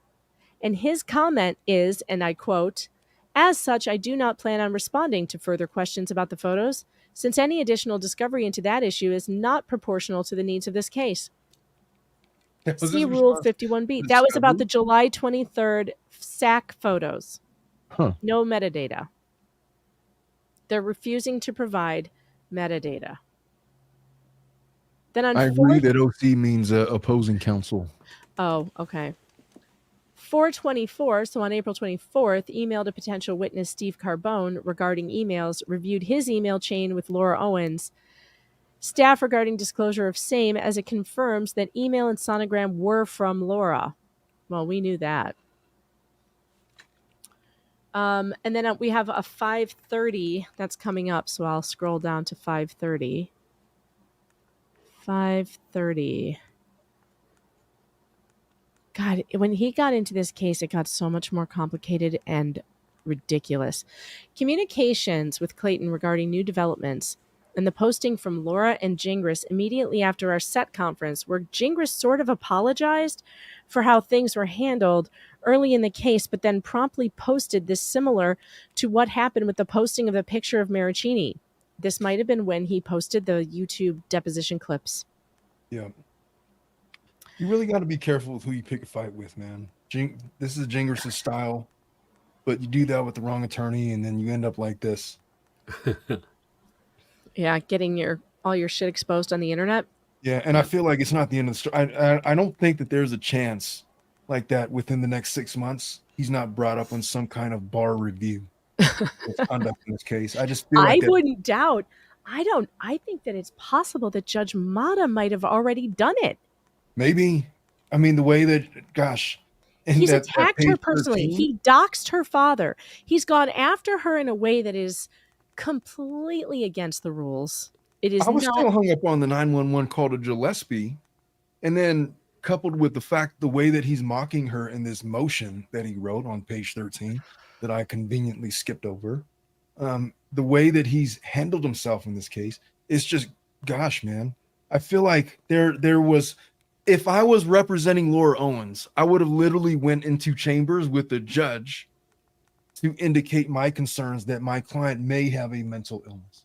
And I'm not sure how to handle it with respect to this case, but I don't want this to drag on and affect Echard any further insofar as my client may have a mental illness. I would have literally probably done something like that. Yeah, and you also should have called, I think he should have called the Bar Ethics Commission to find out what he is required to do in that Yeah, case. and there's a reason why who's that attorney that basically had the mea culpa with his, hey, Corey Key. I didn't know that what I was saying or what she was saying was false at the time, but I know Yeah, it that now was and I'm Corey. sorry. Yeah, I mean, that's what normal attorneys would do because of ethics concerns. Roy But Gingis- Lonsinger says it's going to be hilarious if Gingras is disbarred after bragging how many lawyers he got disciplined. Oh, yeah. Yeah. Come on, man. I mean, at It's gonna some be point, absolutely somebody's going to do hilarious. something about his behavior. His behavior is, and it won't be the first time. He's already been disciplined. His bar license was suspended for substance abuse problems. You know, Which, I would have referred him for a drug test already because of the way he behaves. And Yeah. I'm not telling a joke. Like, I don't think that this is rational behavior. I don't think what he wrote about the judge is a sober-minded person. I agree with that. There's just no chance I would ever write anything like that. I might think it, but I'm not putting it in prose. Yeah, there's a big difference in thinking and putting it to writing for sure. And imagine how many times that writing had to be edited. Oh, he probably sat there and edited a few times and like this. Oh, everyone's going to read this and everyone's going to flip out. You know, he's probably just trolling for comments and seeing what everybody thought about that line. I can All right, imagine so him doing that. there might be more stuff in here, but I want to get down to, apparently there's an attachment with an email from, wait, what did I miss? You guys in the chat, tell me, what's the name of the person? You said I missed the email to one of Laura's former attorneys. It must be in here. It's not attached as an exhibit email. So is it in here somewhere? I don't want to read every single line of this tonight. I can't. So unless Brad is around to send me screenshots, I don't think I want to read all of these tonight. But there was, what was her name? Kelly. Okay, hold on. Let's do no, that's the wrong button. Megan, don't press the wrong button. There we go. Kelly. No matches found. Do you have a different name for me, chat? Chat, what's the name of the former attorney? Oh yeah, I definitely have a fever. The second I turn off the fan, I am roasting. And it can't be that. It can't be that warm in here. No, it wasn't Corey. Lexi? All right, let's try Lexi. Nope. No Lexi. Somebody said it was like, it started with a K, I think. Bonnie is not a K. Nope, that's not it. All right, if anybody knows what it is, because people are like, have you read? You said Kelly Mendoza, but that's not coming up in here. Mendoza. No, nothing. Is it in this document? 1924. Okay, let me check that. Let's try that. 109/2024. What? How could there be no matches? All right, hold on. Maybe this thing is broken. 1919. Ah, there it is. Email from court regarding motions forward to client with note. Greg Woodnick call with Laura's newest attorney, Kelly Mendoza. Email to Kelly. Draft email response with Greg Woodnick. Staffing with GW. Regarding status of case. Well, that was disappointing. There's nothing in here. Call with attorney. File review. Continued drafting. Late night call from Clayton and conference with attorney in California. I think the attorney is the attorney in California Kelly? Oh, she ran. Okay, the chat is telling me that she ran really fast from the case. Well, that doesn't surprise me. Yeah, I feel like Smart move. that might have been how it would have went down if she approached me. I would have been quickly rejected. Oh, okay. Well, I think we got the majority of the nutty stuff that's in there. And if I come up with more, we'll save it for another day. I am going to hit some super chats. Omar, I know you said you only had an hour. So if you want to scoot now, this is probably the right time for you to do it if you need to get going. Yeah. What's coming up for you? I was planning on doing another Karen Reed live about the mistrial stuff. Oh, yeah. That's going to be going on for a while. Yeah, but I'm so confused about how they're going to do this. They literally have to. How do you even litigate that? Okay, so we heard that there was a unanimous poll in the jury, and so they're going to have to poll the jurors. And whether or not that's even true or not, I don't know, man. But I feel like the appellate court is going to have to get involved, and there's no chance that there's going to be any new trials within the next couple of years, I suspect. I think you have to err on the side of the accused who is innocent. And I think that if you have 3 out of 12 jurors telling you that everybody was unanimous on 2 of the 3 counts, those counts need to be dismissed. And sure, poll the jurors, but she should have done it right then before the mistrial, before she declared a mistrial. She made the error. Why should Karen Reed pay for the judge's error? She literally declared the mistrial and said, okay, now I'm going to go poll the jury. That's usually backwards. It's usually you poll the jury. Oh, wait, did she she was going to go poll the jury? After, yeah, she declared a mistrial. Then she must have. Said, and so if she would have found out, yeah, but she just did it backwards because usually you do that before you declare the mistrial. Then there's no need to call them back in and do it again. If the judge polled the jury, then she knows what their decision was, and she should have dismissed the charges. That's a great point, because if it was really she's dismissing counts 1 and 3, that then double jeopardy should apply 100%. Yeah. Yep. Yes, it should. Well, Omar, thank you so much for coming by tonight. I really appreciate you. Everybody in the chat, go check out The Tilted Lawyer on YouTube. He's got a really cool channel and a Patreon, so go subscribe because we love him. All right, everybody, thank you so much. Megan, Tug, you guys are the best. And thanks, man. We will catch you all later. All righty. All right, Tug. How you doing? I'm fine. I'm playing a video game. You know how the chat says you need to wake up. Jeff's the only one who's allowed to sleep here. I'm totally awake. I'm just listening to the crazy, you know. God, I mean, there's so much of it. It's crazy to see. Twinning. We're even saying the same. We're finishing our sentences now. Tug. We're becoming conspiracy, baby. Twinning. It's Super Twins power. Oh God, this whole thing has been so nuts. Oh, you know what I was gonna do?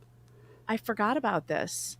So I haven't gotten around to writing an article about it, which I do plan to do, but I did say that I was going to give you the exclusive Greg Woodnick's comments to my recent press inquiry that I sent him. I read a little bit of it on our stream on Monday. But I'm going to read the rest of it today. I'm not going to pull it up on the screen, though, because you guys know about me doxing my email inbox. I do that too often, so I'm just going to read it to you. All right, so my press inquiry, I had 5 questions for him. First one, he had no comment to, which was, Judge Mata referred Laura for prosecution for evidence tampering and perjury. Have you been contacted by law enforcement about the investigation? Do you think an indictment is imminent? And he said, no comment. Number 2, Ms. Owens' prior sexual assault allegation involving Greg Gillespie and you is being discussed on social media. Will you please comment? And he said, I have never publicly commented on this. On the eve of a hearing with Judge Bacchus, an email was sent to the court by Miss Owens, which we were not copied on.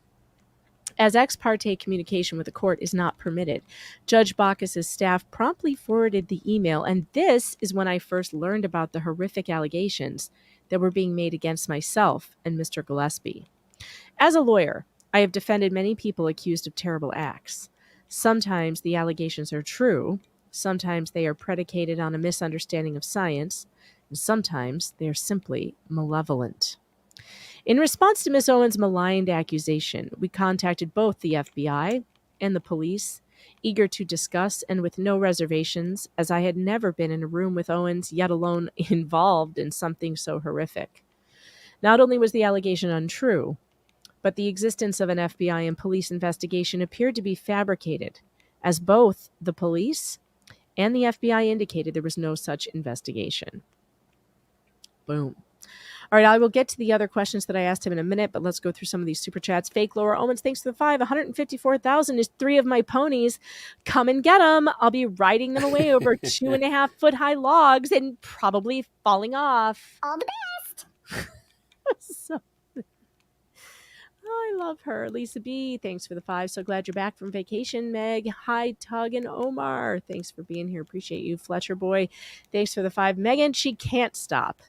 Right, because there's an underlying mental health condition probably that her lawyer knew about and did not do anything to help her. Fake Laura Owens, thanks for the 5. Omar, meet me at the 7-Eleven on Baseline in 3rd. We shall add some salaciousness to your bar record tonight. Oh, I'm so sorry Omar wasn't here for that. That was funny.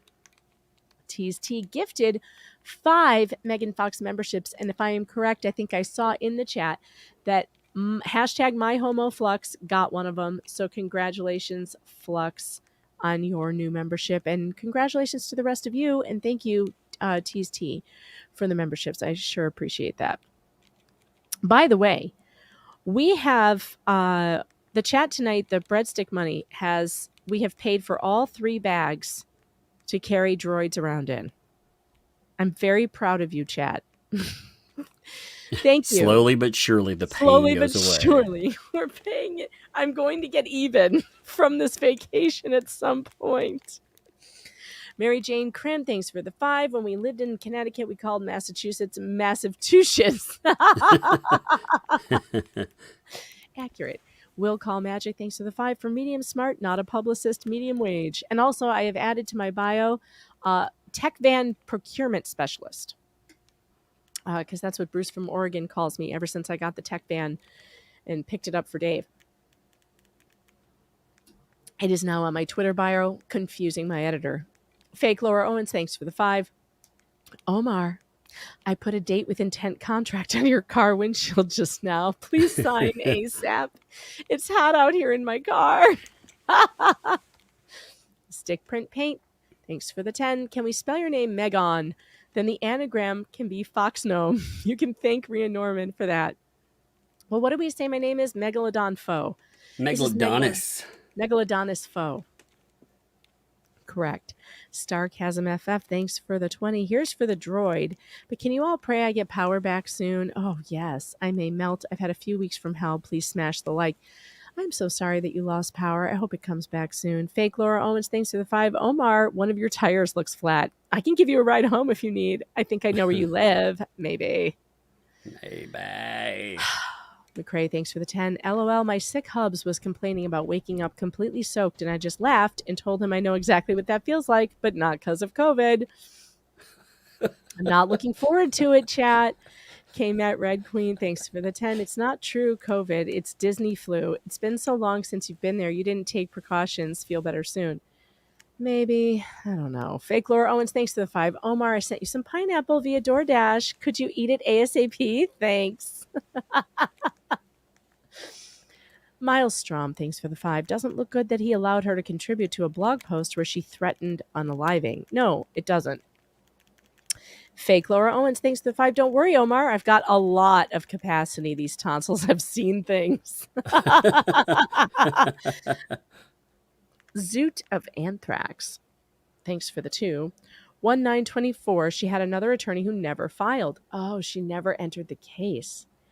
Interesting. Thank you for that. Julie O, thanks for the 10. 100% right, Omar.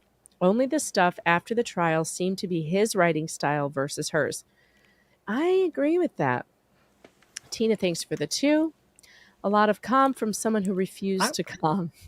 I wonder on that. Okay, I wonder if there's another way to look at that. Is she obsessively goes after these people. What did she do to an advocate that is hers? Would she obsessively want to be something that David Gingis wants? Is he going to have a problem later on with that? I don't know. I can't tell you what this woman is we going are to do. talking She's about unpredictable. we are talking about some serious issues here. Again, I cannot remote diagnose. I'm not doing that. Just saying that for not getting sued. But yeah, if somebody were to diagnose her, you can imagine what would be there. Yeah, Rhea Norman, thanks for the 2. And Q Snake Chorus. Anything for you, Rhea.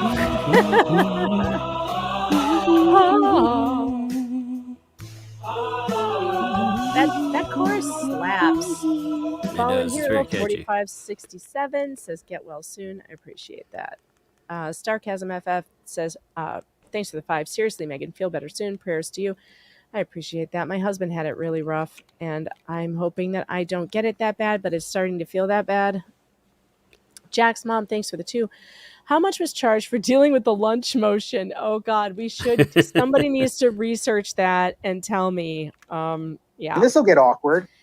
Fake Laura Owens, thanks for the 5. Omar can't leave. He has 2 flat tires now. Trina 9852, thanks for the 2. What video game is Tug playing? I am playing Exit the Gungeon. Exit the Gungeon?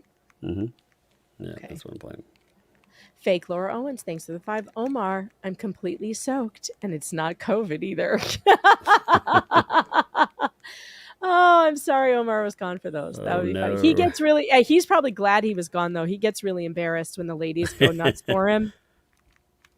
Because a bunch of the thirsty ladies in my chat found him over there, and they dog him constantly about, I think your tie is too tight, Omar. It's really funny.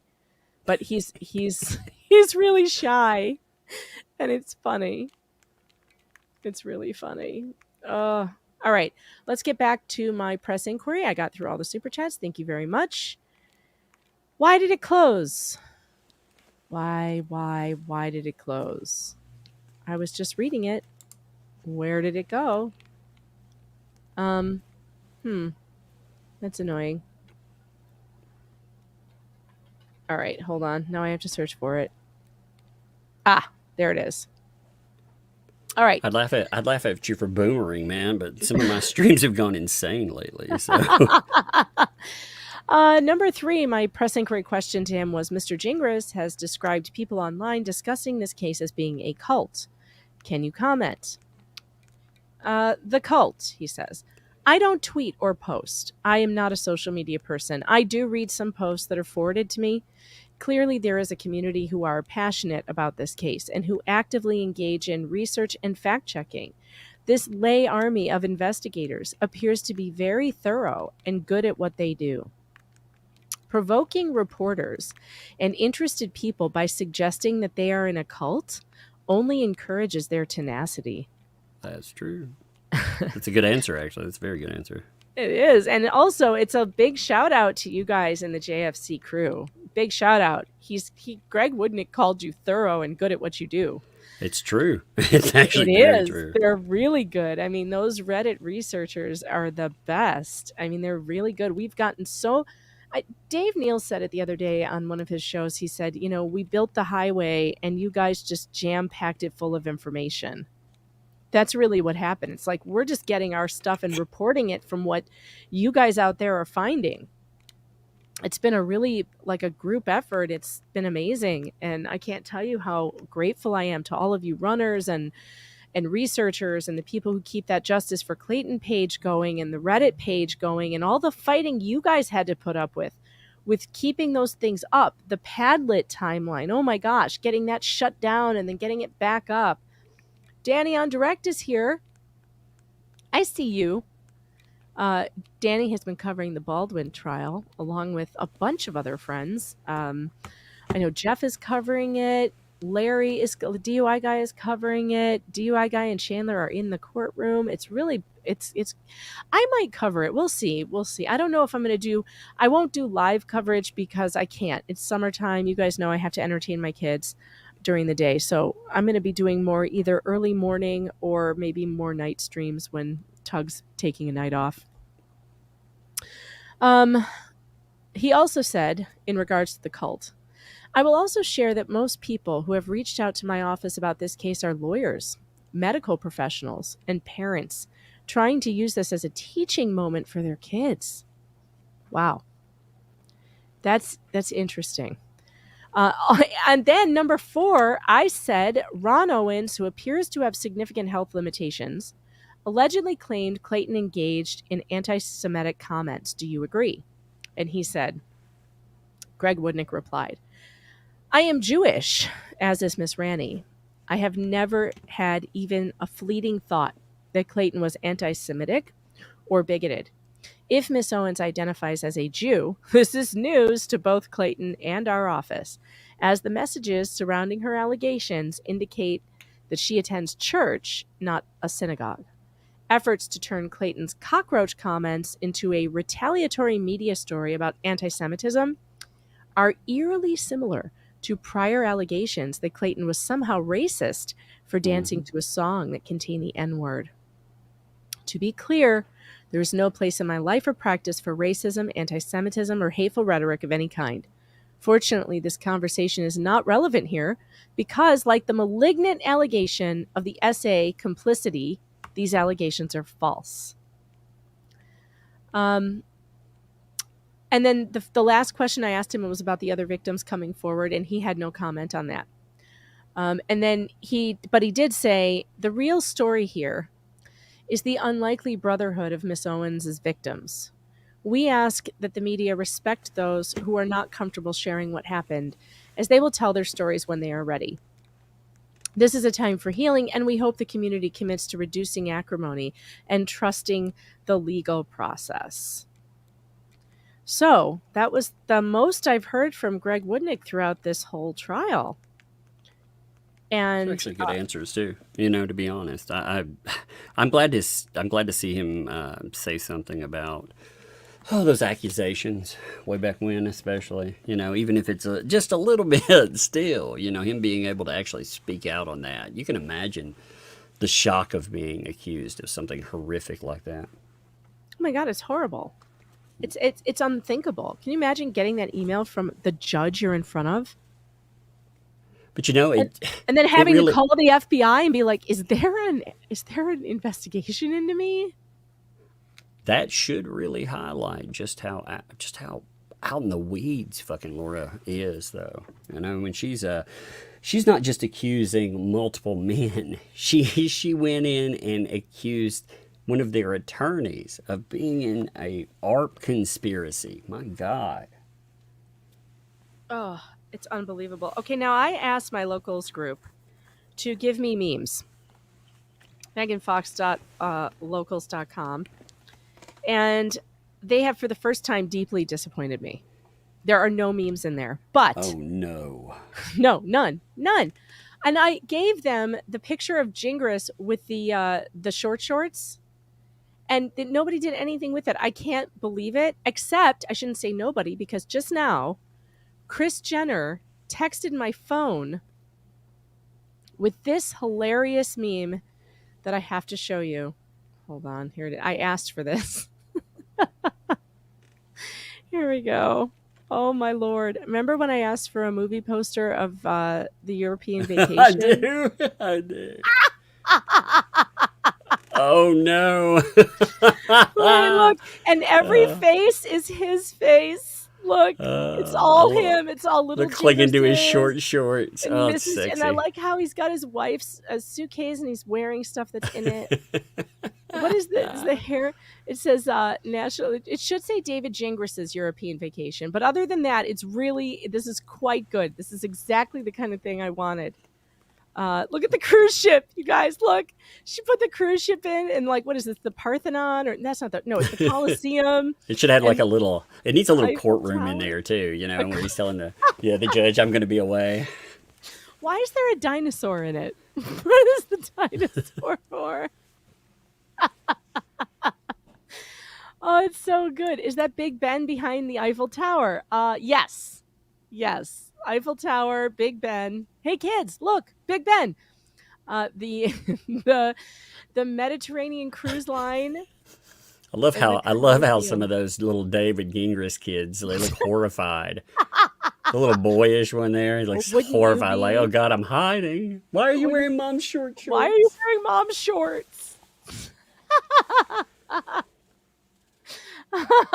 Look, kids, Big Ben, Parliament. But listen, locals, I'm very disappointed in you that I had to get memes from outside sources. That's the first time that's ever happened. And I'm very disappointed. I'm going to putting on my mom voice. God, I we're don't know gonna what have to you write guys a bar complaint about that. Motion to compel memes from locals. Chris, are you in the chat? Is Chris Jenner in the chat? Are you here? Because Chris, you outdid yourself. This is fantastic. She sent me another one. Let me see. What does this one say? I don't get it. I don't get this one. Oh, that's funny. All right. Locals, get off your ass and get the meme farm running again. Where are my meme farmers? Honest to God. Where are you? I have supplied you with this amazing picture. Hold on, let me pull it up. I have supplied you with this amazing inspiration. Where are the memes? Oh my God, his freaking shorts are about as long as his sleeves. I never noticed that. Holy shit. No, my favorite part of this picture. Oh, that Bluetooth really gets it's me. the Bluetooth. Yeah. It's the Bluetooth. Wait, now I have to get it so we can zoom in. Looks It's like the he's- Bluetooth. Yeah, he looks Now- like he fell right out of one of those fucking sleazy infomercials. The only thing he's missing is like a pager on his shorts or a cell phone holder that clips in. You know, they don't have those anymore. But do you remember the guys that used to walk around with the cell phone holder on the belt? Oh yeah. Oh yeah. Oh, yeah. Who said that? When the cat goes on vacation, the mice will go and play. Yeah, I don't know why they're not playing in the locals chat though. I'm very disappointed. Nobody's even in there right now. They're just gone. I don't know where they are. Maybe they don't realize you're back yet. They do.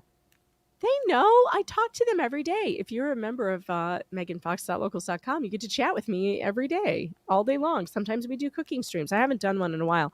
I was thinking about doing it today, but then I felt so bad. I still made the food, but I didn't stream it. I made a good pot roast. But I was ready to go pass out by the time I was done. Men have fanny packs now, says Jenny. That would have completed this look, by the way. Oh my God, that would be A funny. fanny pack would be good. Somebody needs to give him a fan mailed one. None of you all though. It needs to be somebody who really does like him. Okay, so somebody's asking me, what is the pattern on the shorts? It's floral. They're flowers. He got them out of his wife's bag. I think they're stains. I don't even want to say what they are. No, they're Hawaiian flowers. They're those, No, those are the tonsil babies that didn't make it. I am deeply uncomfortable with this Zoom right now. I have to unzoom. Let's unzoom that as far as we possibly can.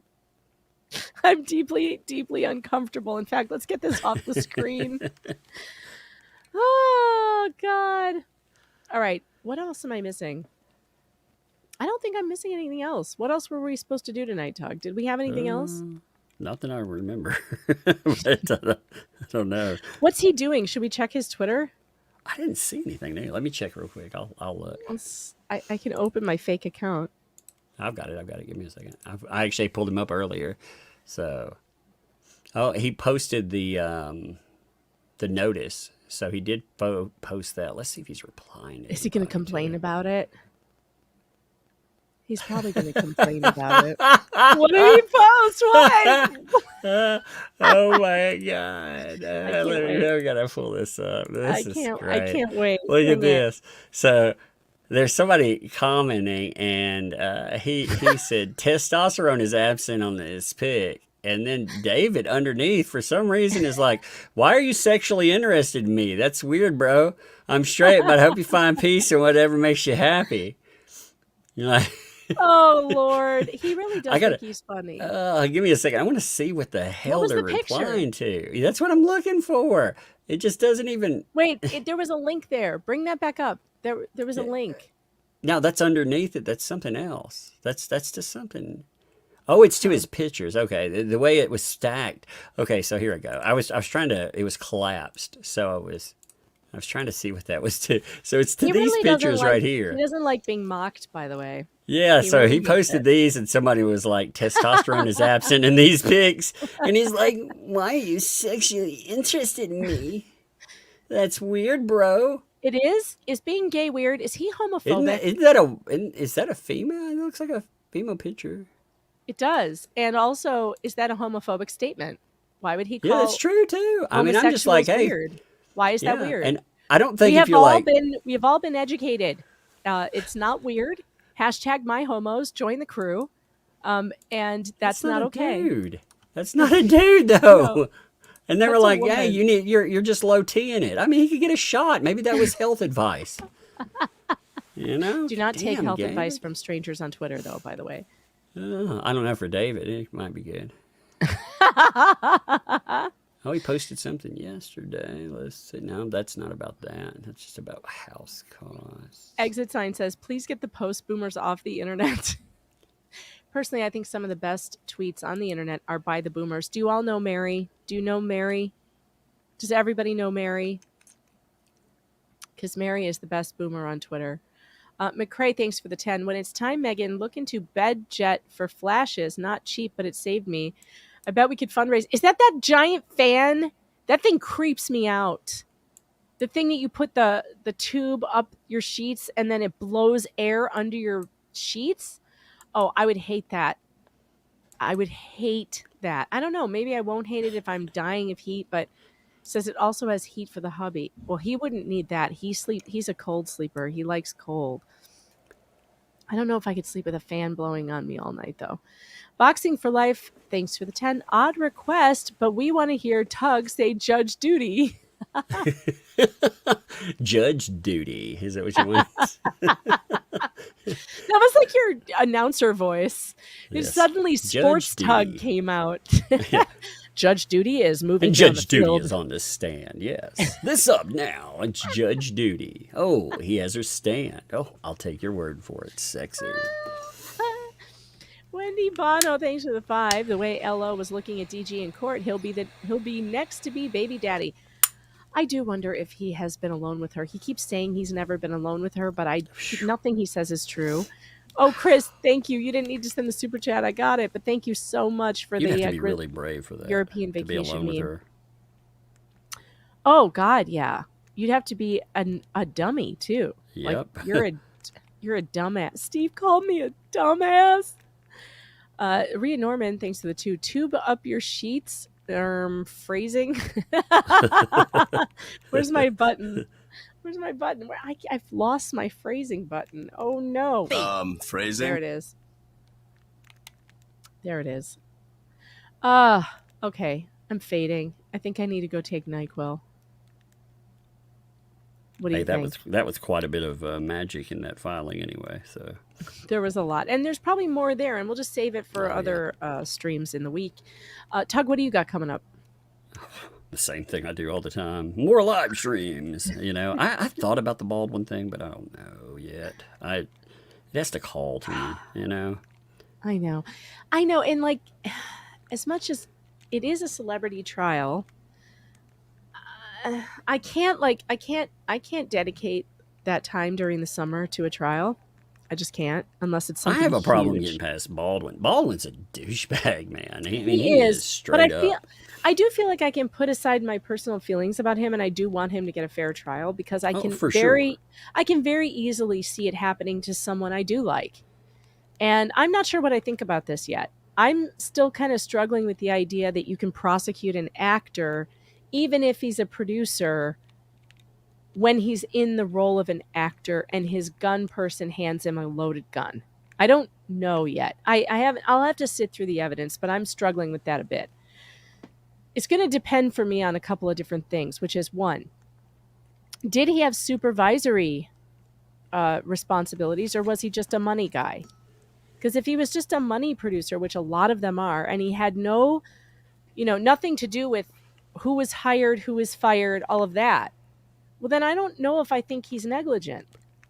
And the people who are negligent are the people who allowed live rounds on that set and then put them in the gun and handed it to him. I don't know. I know that they're supposed to check everything, and I just feel like, why have an armorer if now it's the actor's responsibility to also do their job? I guess I don't really understand that. So I'm going to have to watch the trial, which I definitely will do. I just don't know how I'm going to cover it. Probably just short recaps. And when I say not a lot short, comparable I mean to 2 to this. 3 hour live streams. There's not a lot comparable to it. The only case I could think of right off the bat was, there was that one out of Savannah, Georgia, but that was a director. He wanted to get some film time with a train, basically, and ended up getting one of his crew members killed because of that. Yeah, I mean, he illegally trespassed, and that carried some jail time with it. Plus, he wasn't allowed to make film for, I think, 10 years. But Wow. that's not really directly comparable. The facts could totally change my mind. I'm just kind of going into it asking the question, how do you hold the actor responsible? And I really do have that question. I think if I were on the jury, that's the thing I would want to hear from the state. I want to know beyond a shadow of a doubt that it really was his fault. And yes, I know he violated the first rule of gun safety, but that's that you're not supposed to point a gun at somebody and pull the trigger ever. I get that. But he's an actor on a set. He is not thinking that that gun is loaded with anything but blanks or nothing at all. I don't know how they do it, but I get that he pointed it and fired it. I know. I'm going to have to watch Ian. I'll have to watch Runkle. I will. I'll catch up. I'll probably change my mind. We'll see. But I do have have questions. Yeah, he also talked about the gun and how it functioned as well. That's what stopped the trial for a while, coming up. And they went in, they rebuilt the entire gun.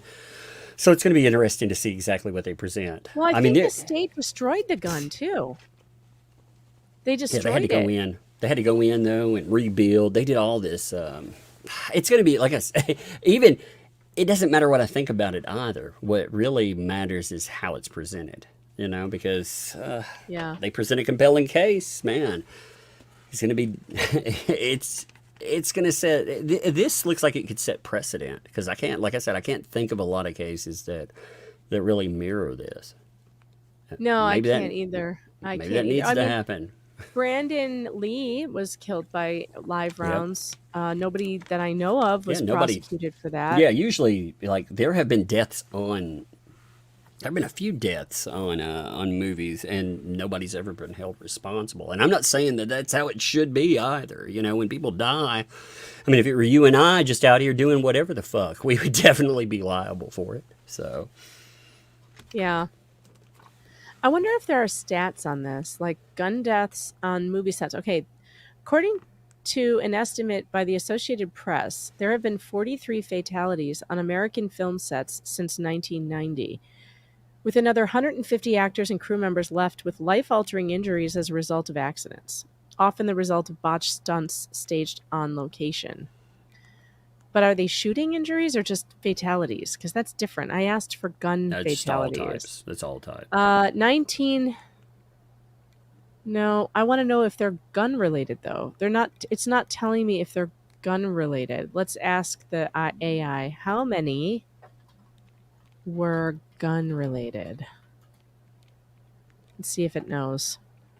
I do like this co-pilot thing. Meanwhile, Nathan C, thanks for the 2. Maybe she's giving him twins for representation. Trina 9852, thanks for the 2. Twilight Zone movie might be comparable. I don't think I've seen that. SF. Check up all the statistics on the FBI website. Oh, do they have it for movie sets? Oh, for movie sets? Yeah, for movies. I'm wondering about movie sets.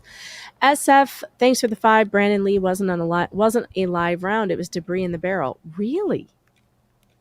Well, that sounds really shady. Sonny or Chris, thanks for the 5. The FBI broke it while trying to duplicate what he said happened. Basically, it can't happen the way he said, or they just weren't able to replicate it. I don't know. Maybe they dropped it. I don't know. Do you trust the FBI? Do you trust what the FBI says to you? Because I kind of don't. All right. It says of the 19 fatal injuries on film sets in the last decade, 2 were specifically related to firearms. So that's pretty rare, I guess, because that's over 10 years. The recent one was the Rust trial. It's the Rust trial right now with Alec Baldwin. He's on trial. No, that was a bullet. Yeah, because they had a box. They had an idiot for gun armorer. By the armorer because My daughter's in criminal justice. Yeah, we already. Oh yeah, yeah. The armor, man. When you look through, Just grabbed a handful of them, loaded the gun. She seriously had them mixed in. I didn't watch that trial. oh yeah. They had pictures of the way that they stored bullets, and she was. That's Showing ridiculous. them on screen and everything, and they had the casings for when they would get discharged. But they had them in a box mixed with the blanks. So when she it was negligence, and she went in and she just grabbed a handful and loaded the gun, and that's why that happened. Oh my Lord. It was negligence on her part. Okay, bye. Okay. See ya. Thank you for that. Very good information. Yeah, you should look at the pictures. Look at the pictures not just on set, but look at the ones like with her home storage. It was A mess. it was bound. Someone was bound to get hurt or killed because of that person being on set. It was going to happen. That's really sad. Yeah. Linz, I totally agree with you. I know nothing about this case. I haven't watched the other one. I don't know. That's why I'm going to watch it. So I'm going to hear which is great that I know nothing about it because I'm going in like a juror, which is the best way to go into a trial to find out, like, what do I think about what the state's case is? I totally get you. I hear you. I don't know anything about this case. I just have that question. I think they're going to have to prove to me that he had a lot of knowledge about that gun armorer that was nuts. Maybe, I don't know if he hired her or not. Emma Washington, thanks for the 5. I think not 100%. It was the wadding in a blank that killed Brandon Lee. Now that you're saying that, I remember that. I think you're right. It wasn't a live round. Yeah, we'll see. We'll see. Sonny Chris, thanks for the 2. I trust the FBI in this case more than Alec Baldwin. Well, that's a fair take. That's true. Who do I want to trust more, Alec Baldwin or the FBI? I think something just broke inside me after you said that. You know what the weirdest thing about Alec Baldwin is? His wife, Hilaria.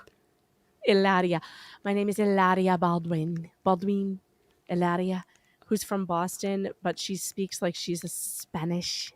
And she names all of her children like Rodrigo and Alena. And it is the most bizarre thing ever. And she's like, how you say cucumber? Cucumber. This woman grew up in Boston. Boston. To be fair, for me out here in the South, Boston is like a foreign nation or something. So. But she was born in America. Her family is they're not from Spain. They just moved there to retire or something. And so she goes there sometimes and she learned some Spanish. And now she talks like, how you say cucumber? My name is Hilaria. No, your name is Hillary. Stop it. The way she pronounces cucumber reminds me of how I pronounce names in freaking super chats. How you say? How you say? I have to find that video. Hillary. Oh, Lord. Hillary. I have to find it now. Baldwin cucumber. This was a viral video when it happened because everybody knows that this woman is a Bostonian. Like, she should sound like that, like the judge in the Karen Reed case. But no, here I have to. Why do I? Is this ad playing? All right, hold on. I have an ad playing, and I don't know why. Apparently, my settings are wrong. I don't know. I keep hearing snake chorus in my head. There. What even is this? What even is that? All right, hold please. Now I'm going to make you sing that song. Oh no! Now I'm gonna have a girl from Ipanema. It We have doesn't very have to be. few ingredients. We have tomatoes. We have how do you say it? Cucumbers. We have How do you say? How do you say in English? English is your first language, you basic bitch. How do you say? How do you say cucumber? No. red pepper. We have, of course, the That is the weirdest thing about Alec Baldwin. I'm telling you, that does sound Okay, like so me. this is a bit. Oh, do you guys know Daniel Boland, by the way? He is hysterical. If you do not know Daniel Boland, he comes up on my algorithm because I watch him all the time. He actually he's a Brit who lives in Spain, and he's a Spanish teacher or an English teacher, or so he speaks Spanish. He roasts her so bad all the time. It is so funny. It is good stuff. If you are not watching Daniel Boland, you should go watch him because he makes hysterical videos, and I laugh my ass off at his interpretation of her like, okay, wait, there's more of them too. Wait, she has done some crazy accents that you're gonna laugh at. Have you seen these? Oh my god, It's really nice. How's married life? Married life is really nice. You know, it feels different. It really feels different. But I didn't think it was going to be different, but it feels quite different. What's the thing that surprised you the most? I think just the fact that it feels different. You know, we like to say husband and wife a lot. Yeah. I call him husband now. I say, husband, where are you? Well, he took me out to Montauk.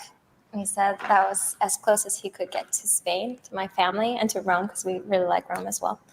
And she went to high school in Boston. People who like grew up with her were like, dude, her name is Hillary, and she never had this accent at all in any way. Now she's like, I'm Hilaria Baldwin. got down on his knee.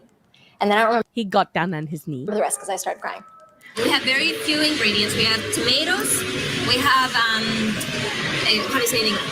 Cucumbers. It's not easy, and I think part of it is that I'm in shape before I have a baby, and then I stay active when I'm pregnant. And I'm not trying to stay thin. I'm just trying to keep my circulation going. Oh, and sure. stretching and keep You're my not muscles trying to on. stay thin. Oh, fuck off. It was you know what? I feel like all of our children were semi surprises in a good way. Good surprises.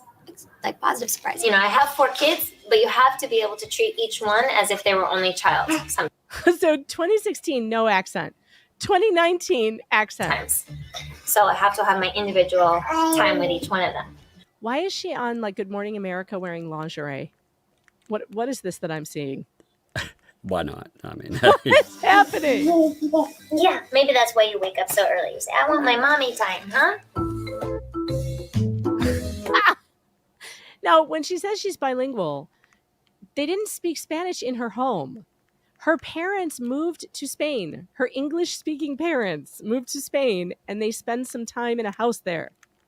They didn't. She did not grow up speaking Spanish. I think people ask sometimes about how I speak. I am that person that if I've been speaking a lot of Spanish, I, tend to mix them. No, that's not really what it is. Like, she introduces herself as Hilaria. That would be like me introducing myself as I'm Carmen, because they called me that in my Spanish high school class, Carmen, because there is my no name Megan. is that umbrella guy. You're like, what the fuck is that? Oh, it's so funny. It is funny though. Of all the things that he could be dealing with a wife, that one's not so bad. The fake Spanish accent is amusing. It is amusing. At least it is funny.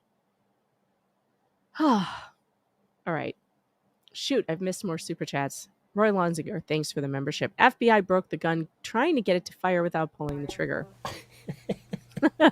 Sonny or Chris? I was laughing at my daughter. She came in and she was like, I swiffered a lot upstairs. I was like, great. She was like, What no, happened? I did it a lot.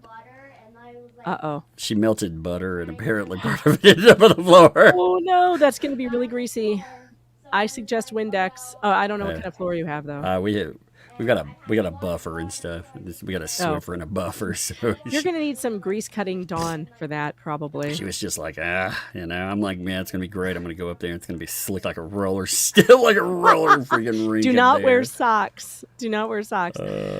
Sonny or Chris, thanks for the 5. What? An actor's so acting obnoxious? I'm shocked. Shocked, I say. I know, it's hard to believe. It's hard to believe that these people are so I know. What obnoxious. world are we in?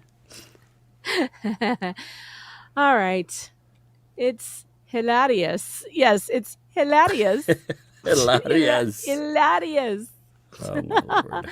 I mean, I've often wished I had a cool accent. I mean, of all the cons to pull, this is not like a Laura Owens level con. I mean, if she just wants to run around saying, my name is Hilaria Baldwin, and she's not hurting anybody, then, I'm kind of for it. It's kind of funny. She has a lot of balls, this one. She really does. Yeah, it's stupid funny. I mean, come on, but it's she's not hurting it's not anybody the end by of the world. It's not killing anybody. It is funny, though. It's funny. Yeah. And all of her kids' names, like, what are their names? They're getting a reality show now. Did you know this? I did not. Oh, yeah. The Baldwin reality show. Oh, yeah. I'm just here thinking it of is. some great names, Oh my God. I'm thinking a lot of them that have to do with a rush trial. Oh, no. Yep. Here it is. Alec Baldwin's reality show, release date and how to watch The Baldwins. It's just gonna be the ball. I was thinking like blaming on the armorer, something awesome. I think it should be something like The Baldwins. How about El Baldwins? I just know El if like Capo. in the filming El of it, Guapo. if he starts pointing guns at people, you better watch out. Is there a look? Here's the poster. That doesn't even look like her. They have 7 kids, by the way. 7 kids. Now I know there's a. Hold on. There is a.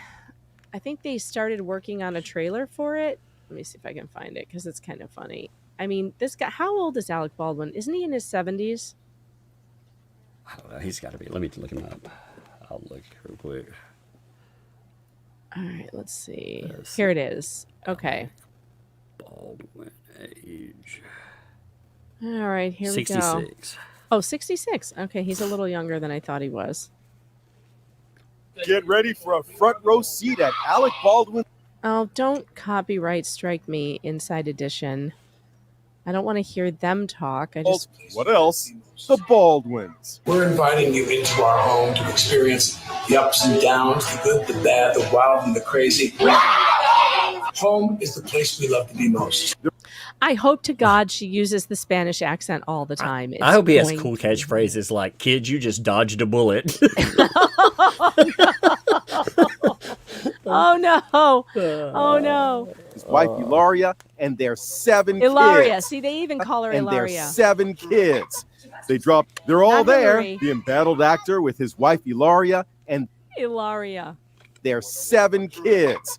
They dropped the news in a wacky Instagram post, and the clip begins with them joking about the size of their family. Hi, I'm Hilaria Baldwin. And I'm Alec Baldwin. And we have an announcement to make. Good God, no. No, definitely not. We're done having kids. The news comes as Baldwin goes on trial next month. Oh, I don't know if this is a great time for him to launch a show. Yeah, probably not. I think it could be.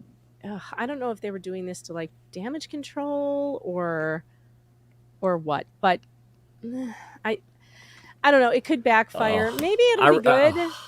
I may have to go over to Rumble to live watch some of that because I mean if I feel like right now just watching that I mean I could make like a million jokes during that show. Okay, Oh my these are God. the names of his children with her: Carmen, Rafael, Leonardo, do you say- Romeo, how do you say- Eduardo, and Maria, and Hilaria. Seriously, Maria Lucia. He has one name. He has one named Pistola, and I'm like,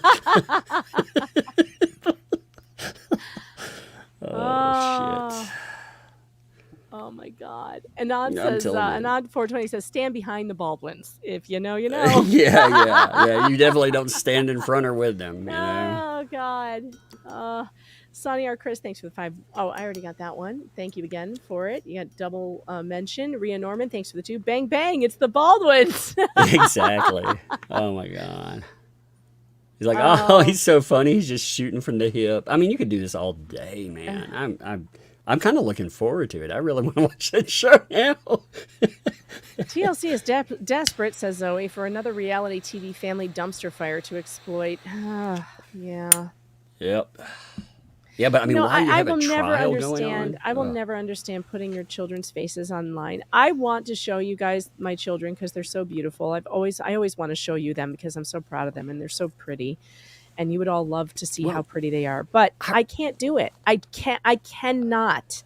It's like a thing that I just cannot do. I quit posting pictures of them even to my Facebook page, even though it was just friends I know, because I started to feel weird about it. When they got to the age where they might have a feeling about it, I was like, no. It's just, it feels weird to me. I think it's dangerous. Yeah, when you recognize the internet for what it is, we all start out like I posted pictures way back when, and I was like, wait a minute, then I learned, I was like, there is no innocent anything. People are fucking crazy. Well, yeah, and like I have these like nightmares that people will use facial recognition technology and find their school, or people who hate me and will do terrible things, or just troll them, find them on social media, etc. Like I just no, I feel when I see those shows, and that goes for like the vlogging, the family vlogs and everything. I just think these kids cannot consent to this. They cannot consent to any of this, and that really bothers me. I just don't want to be like exploiting my own kids, and I've never wanted to be like a stage mom either. And whenever my kids would show interest in wanting to try out for something, I'd be like, no. See, no, that's please, why no. That's why I like not having myself on camera ever, because my kids, I can't keep them out of here, so I don't have to worry about that. And if they pop up, if it's just words, well, that's different. One time, my oldest, when she was 17, she sat in for me when I had to go do something for a court stream, and she wore a Spider-Man mask. I was like, okay, you can do it, but you have to cover your face. And a bunch of people thought it was me because she sounds That's like hilarious. me. The one earlier, Spawn, who was telling you about the arrest trial. She does sound exact. She's my mini-me. She looks just like me. Man, so if that COVID gets any worse, you know what to do. Yeah. Well, she is 18 now, so it's up to her whether her face is, online. I think just tell her to wear it and be you. You'd be like, and anybody says anything about it, make her joke about clones, confuse everyone. She really does sound like me. A bunch of people were like, God, she sounds exactly like you. I'm telling you, when you come back, you'll be just like, yeah, I actually have a clone, and just leave it like that. People would be fucking weirded out. They'll be like, oh my God. Yeah, I bought a clone. They sell those at Disney World too. That's at Disney. That's what they sell. That's what I meant by, a bot. When I bought a robot, I meant a clone. Did I tell you about the new rides that are so awesome? No. Oh my God. Tron. I didn't even know this was a thing. Do you know about the Tron ride? I remember reading something about it, but I haven't even looked at it. This is at Tomorrowland in Disney World. Tron ride Tomorrowland. See if I can pull it up. It is so cool. It is the most fun I have ever had on a roller coaster. I mean, I'll tell you, Guardians of the Galaxy was close. Stop that. Guardians of the Galaxy was close as far as fun, because it was really fun. There is something about the way they put you on this motorcycle, that the positioning that makes you think. I thought it was going to be really uncomfortable because it's like a motorcycle position, and it isn't. It's so comfortable. It's the most comfortable roller coaster I've ever been on, and that looks like it's going really slow. It feels so fast, and when they take off, it takes off like it shoots out of the thing. It is incredible. You can feel the G-force. It's so fun. I was screaming, like laughing the entire time. It was great. And they have this new technology. So when you're walking through, they have places to put your bags and stuff. They have like lockers, and your tickets or your magic band just opens them, and you just shove your crap in there, and you can get it on the way out, so you don't have anything flapping, you know. And I had so much fun on this ride. Oh God, it was fun. And it's super high speed, and you don't get a lot of like, I don't know, Space Mountain is ugh. I don't know. Have you been on Space? Have you been there? Oh, it's been a one time. It's been a minute. I wonder if they'll show the takeoff. The takeoff is so they're going to show the takeoff, I think. The takeoff is so fun. I mean, it just goes from Yeah, it looks zero to cool. whatever. I love Tron anyway. Oh, and they're not even showing it, but there's a part where it's not just that outside track. You go inside and you're in the race with the other team that's on a big screen, and they're coming at you, and there's big explosions, and like things are crashing into one another around you. It is so fun. It is exactly like being inside that movie. It is really fun. This, I don't, are they going to show you the inside? Because the inside is really cool. Let's see. Yeah, see, once you get in, it's like being inside the video game. And there's screens all around you. Look at how cool this is. Look at this. It is an absolute riot. This was my son's favorite thing, and we could only ride it one time. You can only get one lightning pass, and they don't let you get another one because it's like the most, people want to ride this the most. You can't even stand in a standby line. They close the standby line down. You have to get a lightning pass. So that was really fun. And then the other one that was super fun was Guardians of the Galaxy at Epcot, which was an absolute riot. I screamed through that one too, just like laughing. We had so much fun. It's another one of these that's like very smooth ride. And you sit in a car that spins and goes forwards and backwards. And it doesn't go upside down. It is so fun. And apparently they have and I can't play the sound on this either because it'll be songs from the movie and then I'll get hit on that. But this is what it looks like on the outside. And the inside, you go in these little cars and each individual car spins. So at certain times you're going, and it's fast, but certain times you're going forwards, other times you're going sideways, other times you're spinning in a circle, and other times it's going backwards. And all around you, again, more video screens with scenes from the movie, and it is so fun. Look at this. And it's you get there are 6 different songs that you could get from the movie. We got September. So it blasts September the whole time. And it was so fun. My kids were singing. It's not vomit inducing. I swear it's so smooth. It just feels great. And believe me, I get sick. I get motion sickness, and I don't like jerky roller coasters because it'll hurt my neck.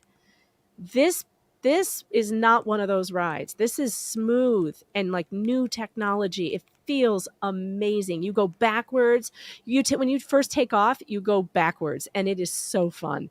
And then you start spinning and then like moving. It is just awesome. It is awesome. And the look at the graphics. I mean, it's fun. And the whole time they're blaring, you get one of 6 different songs. I think there's like Everybody Wants to Rule the World. There's just other soundtrack songs from the movie. Somebody in the chat said that Tron changed their opinion. Yeah, here it is. MDDVTV said, Tron seriously changed my perspective of what's possible in a roller coaster. It's otherworldly. I so agree with this. It is incredible. It's incredible how fun it is. And I thought after doing the one at Animal Kingdom, what's the one with the blue people or blue aliens? What is that called?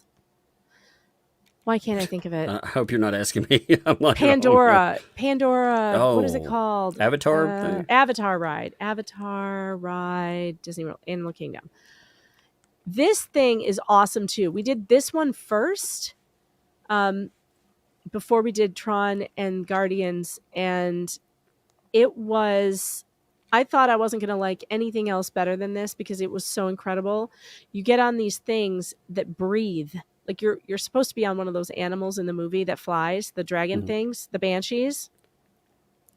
And you're on this thing and it's like real immersive and water spraying in your face and everything. You dive down really fast. And the thing breathes between your knees. It's an amazing feeling because it feels like you're on a beast. And it's great. This is great fun. But you're not really moving, right? It's just simulated moving. And so that's the only thing that makes it, I mean, you're moving, but it's not like you're not on a roller coaster, right? The first thing when you described it moving between your legs, stuff, I thought it sounded like an Alec Baldwin simulator. You know, I knew you were going to tell a explained. joke about that. Don't tell Laura about this, says Manders 13. Phrasing? I'm sorry, but it is what I can't explain it any other way. You're riding this thing, and it breathes, and you can feel it breathing. Laura. It's cool. It makes it really realistic. It's a lot of fun.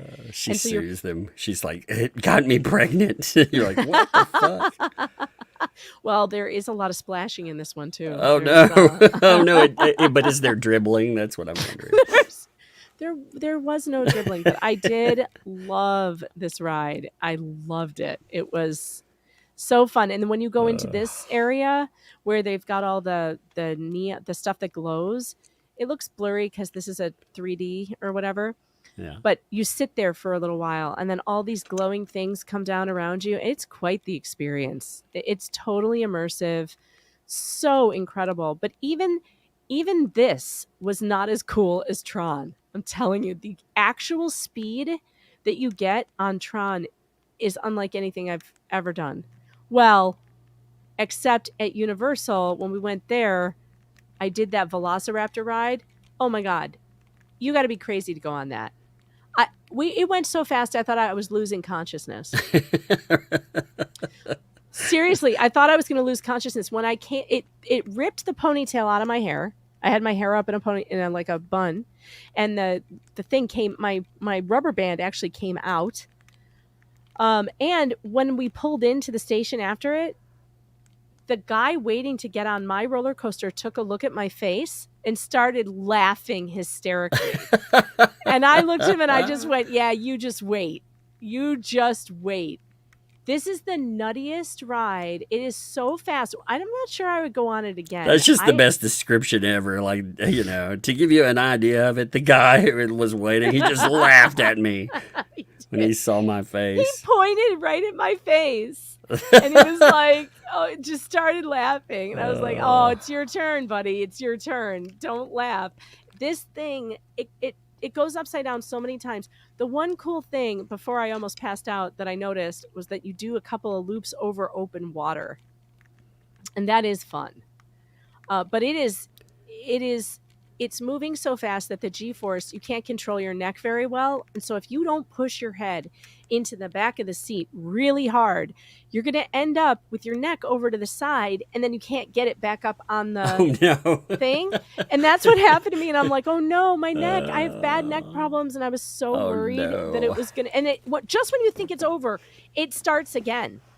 And then you go over the water. So it looked like it was pulling in just then. Oh no, you're not done. Now we're going to loop-de-loop over open water. Right about here was where I started to think I might actually pass out. And then it was over, thank God, because I started to lose consciousness here. We were going so fast. I was starting to lose vision. I wonder how many glasses. Right there, that loop over the water. Oh, they don't let you take anything on this. You have to put everything in those lockers. You can't have any glasses, no cell phones, no, not even in pockets, no nothing. You have to. I'll be like, yeah, this would be great if I could see it. You know? yeah. If you wear glasses to see, you can't do that. I did not love Universal as much as I loved the Harry Potter stuff. That was really cool. But I think I'm a Disney World fan. I just feel like you get more there. But then again, my family's not into the super, super fast rides, and that's what Universal has. They have all those really fast rides. Whew, and that one is not one I'm ever going to go on again. I know. I'm really selling it, right? You're going to feel like you're dying on that ride. Yeah, your neck will lean to one side, and well, if you try to stand up too fast, it might snap it in half. Great. I love it.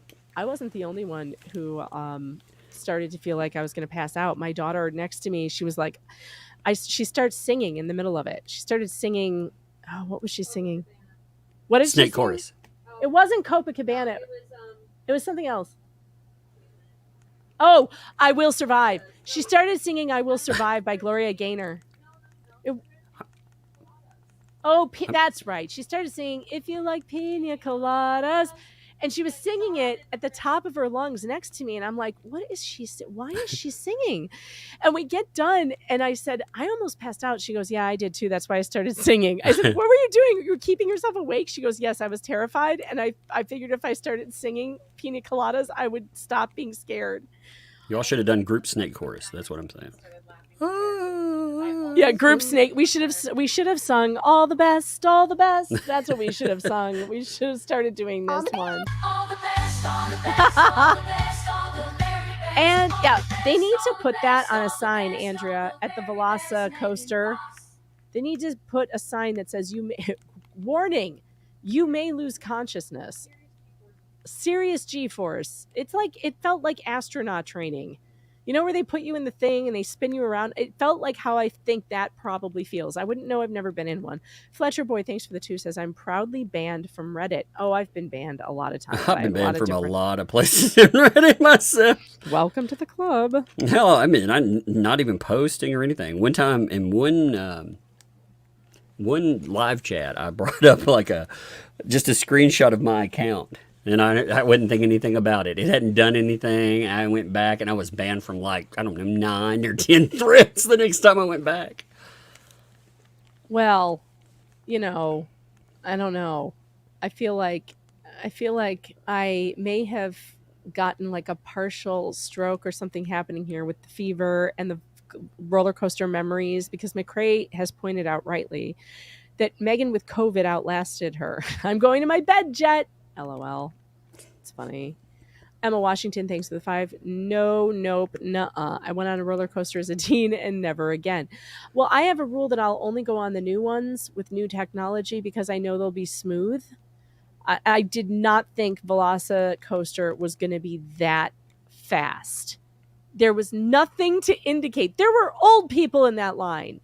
And then I got really worried for the senior citizens. I was like, these people are going to have a freaking heart attack. I'm surprised you haven't had anybody for real stroke out in there, Oh my God. It is so fast. Like, it is not, it made. They may have, and they just covered it up. You remember when, tell you? Yeah, when people are eaten by freaking gators and stuff, they don't tell you anything about it. They hide that. You remember when that little kid was drug off by gators and they tried to hide that? That was was insane. Yeah, it was like a 2-year-old. I remember reporting on that. I actually wrote and they tried to hide. The reason it got so big was because they tried to hide that it happened. Oh my God, look at this. Just from last year, several guests faced health concerns at Universal Studios. A new report, and that's the Velocicoaster right there, has revealed several injuries reported from Universal Studios Resort. By the way, my whole body was shaking when I got off.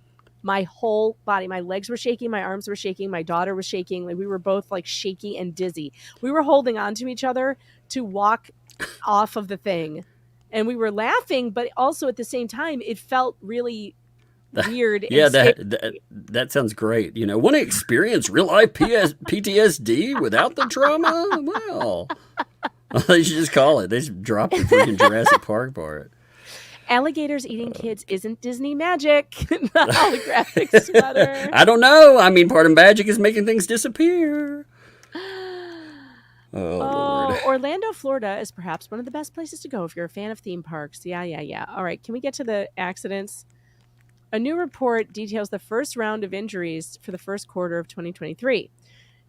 The Rip Ride Rocket. Did I go on that? I did not go on the Rip Ride Rocket. I was trying to talk my kid into going into that, but he said no. A guest claimed to have an intense headache after exiting the ride. A month later, a guest experienced abdominal pain after riding Jurassic World Velocicoaster. Yeah, I believe it. A guest also claimed to feel lightheaded after riding an attraction in SeaWorld. Swallowed his pacemaker. That's why. He came back up and he swallowed it. He's like, oh, it's down in my stomach and abdomen. So abdominal pain is not so bad, but like we were like shaking, like full body shakes, and like feeling faint. Head was swimming for quite a while. Like my hands were shaking, but I also at the same time, I was like, I kind of loved that. If I had known, oh yeah, you make me want to pay for this experience, Megan. You should be a tour guide there. if I had known how to put my head, like if they had been more serious about saying, hey, push your head back into the headrest really hard. And if I had done that and not been worried about for one, losing my hair thing because it was coming ripped out and then my neck getting stuck to the side, I think it would have been more fun.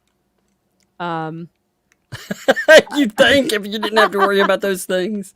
Yeah. Yeah. If I didn't have to worry about permanent injury and my head tilting, to 90 degrees for the rest of my life, I would have had a lot better time. Yeah, I guess so. Oh my God, it was funny. It was funny. Both of us, like me and the kids, me and the girls, I went on with just my daughters and we all said the same thing. We were like, we might actually do that again. We're not sure, but we could see us doing that again. We didn't get back in line though.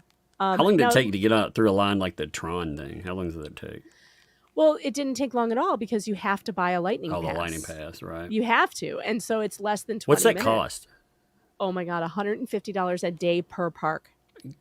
And per day. Oh per day per park. And if you don't get a lightning, if they're not offering a lightning pass for a certain ride, there are certain rides like Tron and Avatar and the other one, Guardians, that you pay an extra $12 to $16 a person to buy another one. And that's what we had to do. We had to actually pay more money to get on the rides we wanted that they didn't offer the lightning pass on. It is a joke. That is robbery. It is. Universal guests terrified after Velocicoaster malfunction. What? This was in 2022. Hey, look, you didn't read that first, right? Oh my God. It had an inverted zero gravity stall. Oh. What? So wait, what happened? We were front row, didn't get over a hill, and went back down in reverse, sat there for a few minutes with no announcements. Well, that's not a big deal. You weren't waiting. Oh, you weren't hanging upside down. It is when you think you might die on it. You're like, I don't really know what's happening. It is a scary, scary ass ride. It is scary. But then again, being scared is also part of the fun. Inside the ride, they have velociraptors.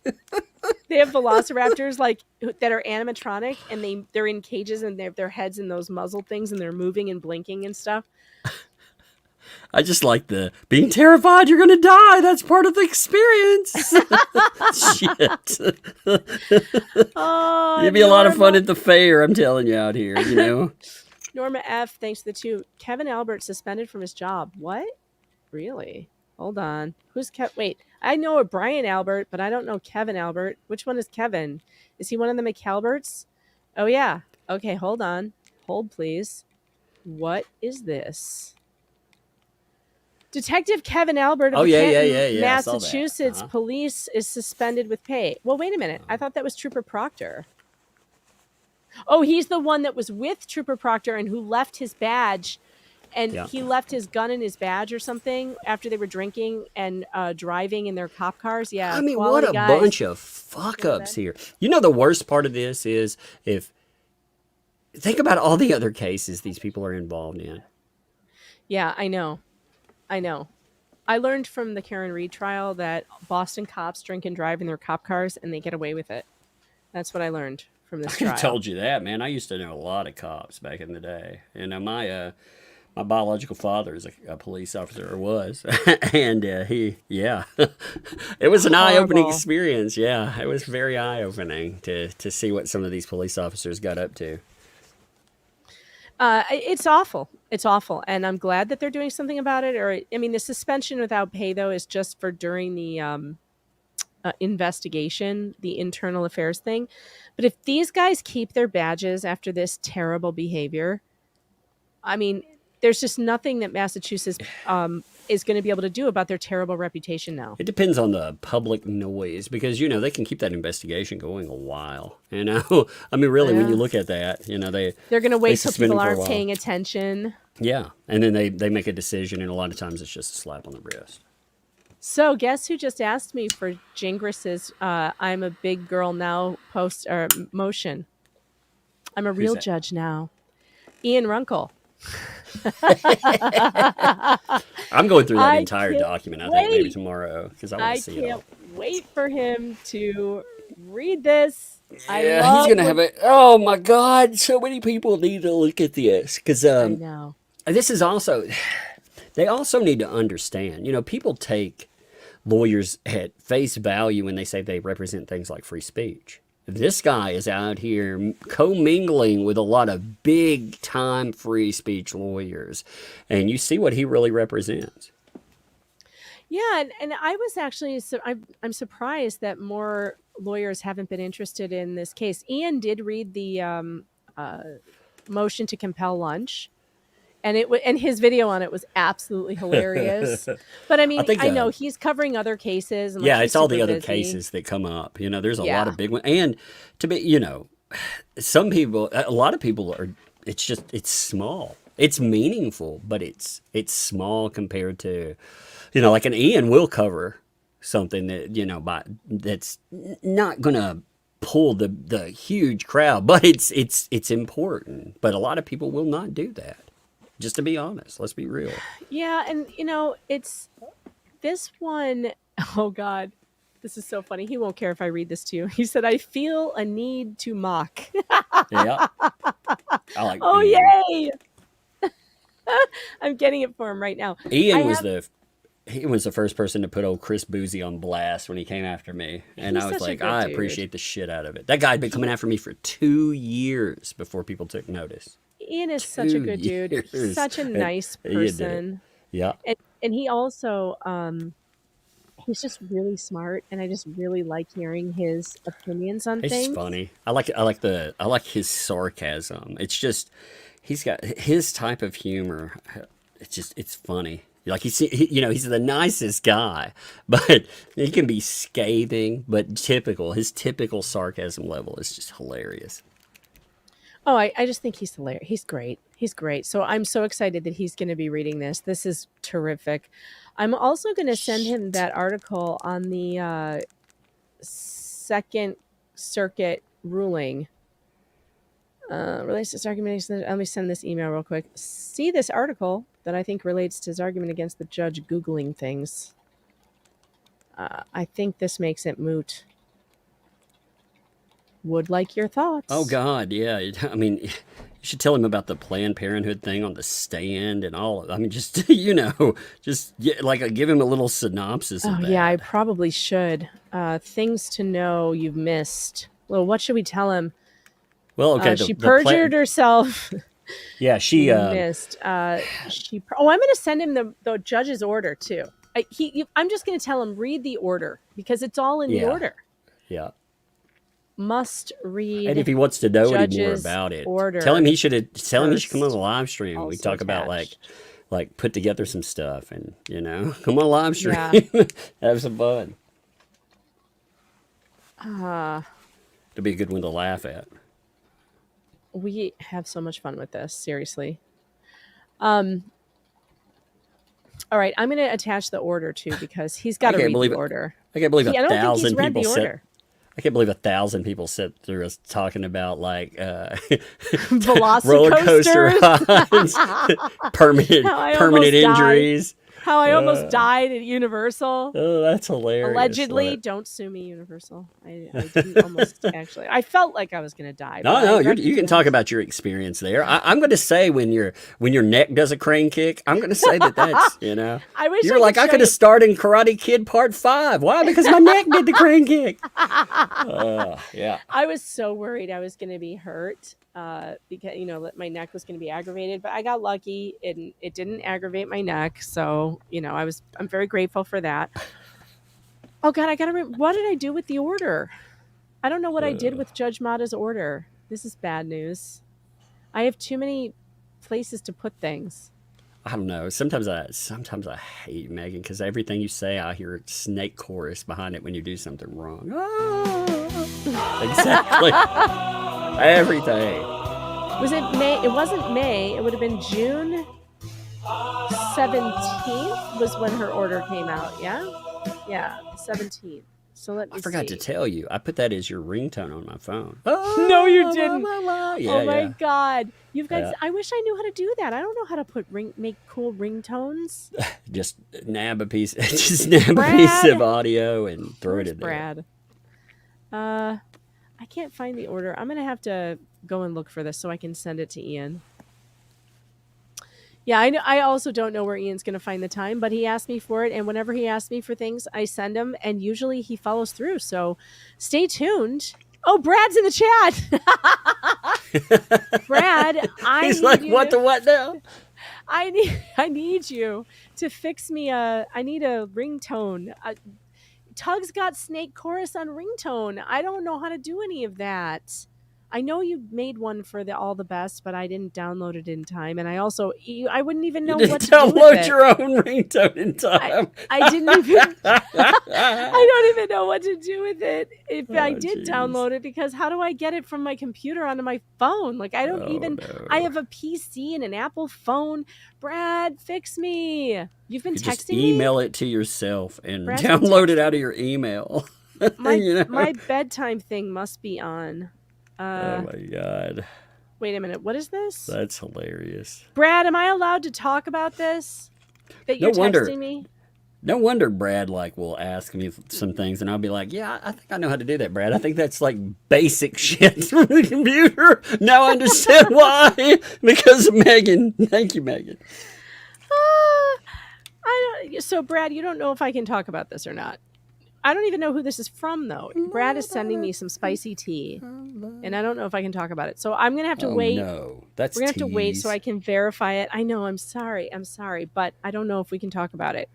So I don't want to screw anything up, and I don't want to alert anybody of anything who shouldn't be alerted to it until I know. So we'll give it. Ida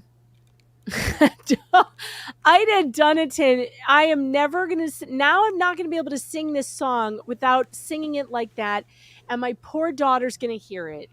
If you like pina coladas. Oh, that's terrible. That's absolutely terrible. Terrible. It's terrible. It's terrible All right, and bile. I'm Terrible. feverish, Tug. I'm feverish. It gives me terrible. Terabile sounds like something that you get in Jurassic Park at Universal. It sounds like a little dinosaur that attacks you. And it spits bile. It does. Terrible. Oh, God. If that pops up in like Jurassic, whatever the next one is, Jurassic Park 6 or something, Megan's gonna be like, I'm suing. That was my idea. Yeah, exactly. Yeah, I don't know what I did. Brad, since you're in the chat, can you please just send me the order again? I don't know what I did with it. Terribile's that foam you get around your neck when it cranes 90 degrees on the ride. Brad, I need the judge's order from June 17th to send to Ian Runkle. If you could send that in my inbox. I know it's in my inbox somewhere, but that means that I will have to search for it, and I can't do that because it's too much. It's too much. I like the fact that it took you, because you kept getting interrupted, it took you like 5 minutes to actually say what you needed from Brad. That was funny. I know. And he's texting me, and I don't see it because my phone's on sleep. So That's he's me. texting me. He's texting get- me with like 3 exclamation points, like, pick up your phone. And I have no idea. None. Megalodonus terribile.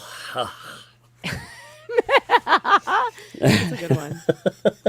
Didn't I say I wasn't going to go past 2 hours, and here we are. It's 2:40. The I headache don't is know. starting. The back to end of set this in, has though. been funny, though. I mean, It has been fun. It took me a minute to hit my stride. I don't know why today, but once I did, I'm good to go. You're You ever have being all streams like that? You're like, quiet. yeah, someday, I don't know. It just took me a minute to hit my stride. And then once I did, I was like, oh, shit.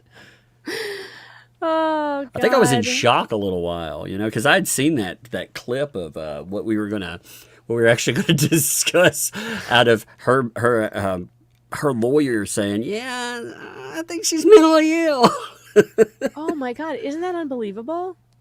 I mean, really, I'm really upset with him about that, to tell you the truth. Like, I'm not even joking. Like, that's really sick. It's if you really exploited, think that, for if sure. you really think that your client has a mental health problem, then you should be doing everything you can to get that client who is of diminished capacity help, and doing the right thing for her, not for your pocketbook, but for her, which would be to settle this case.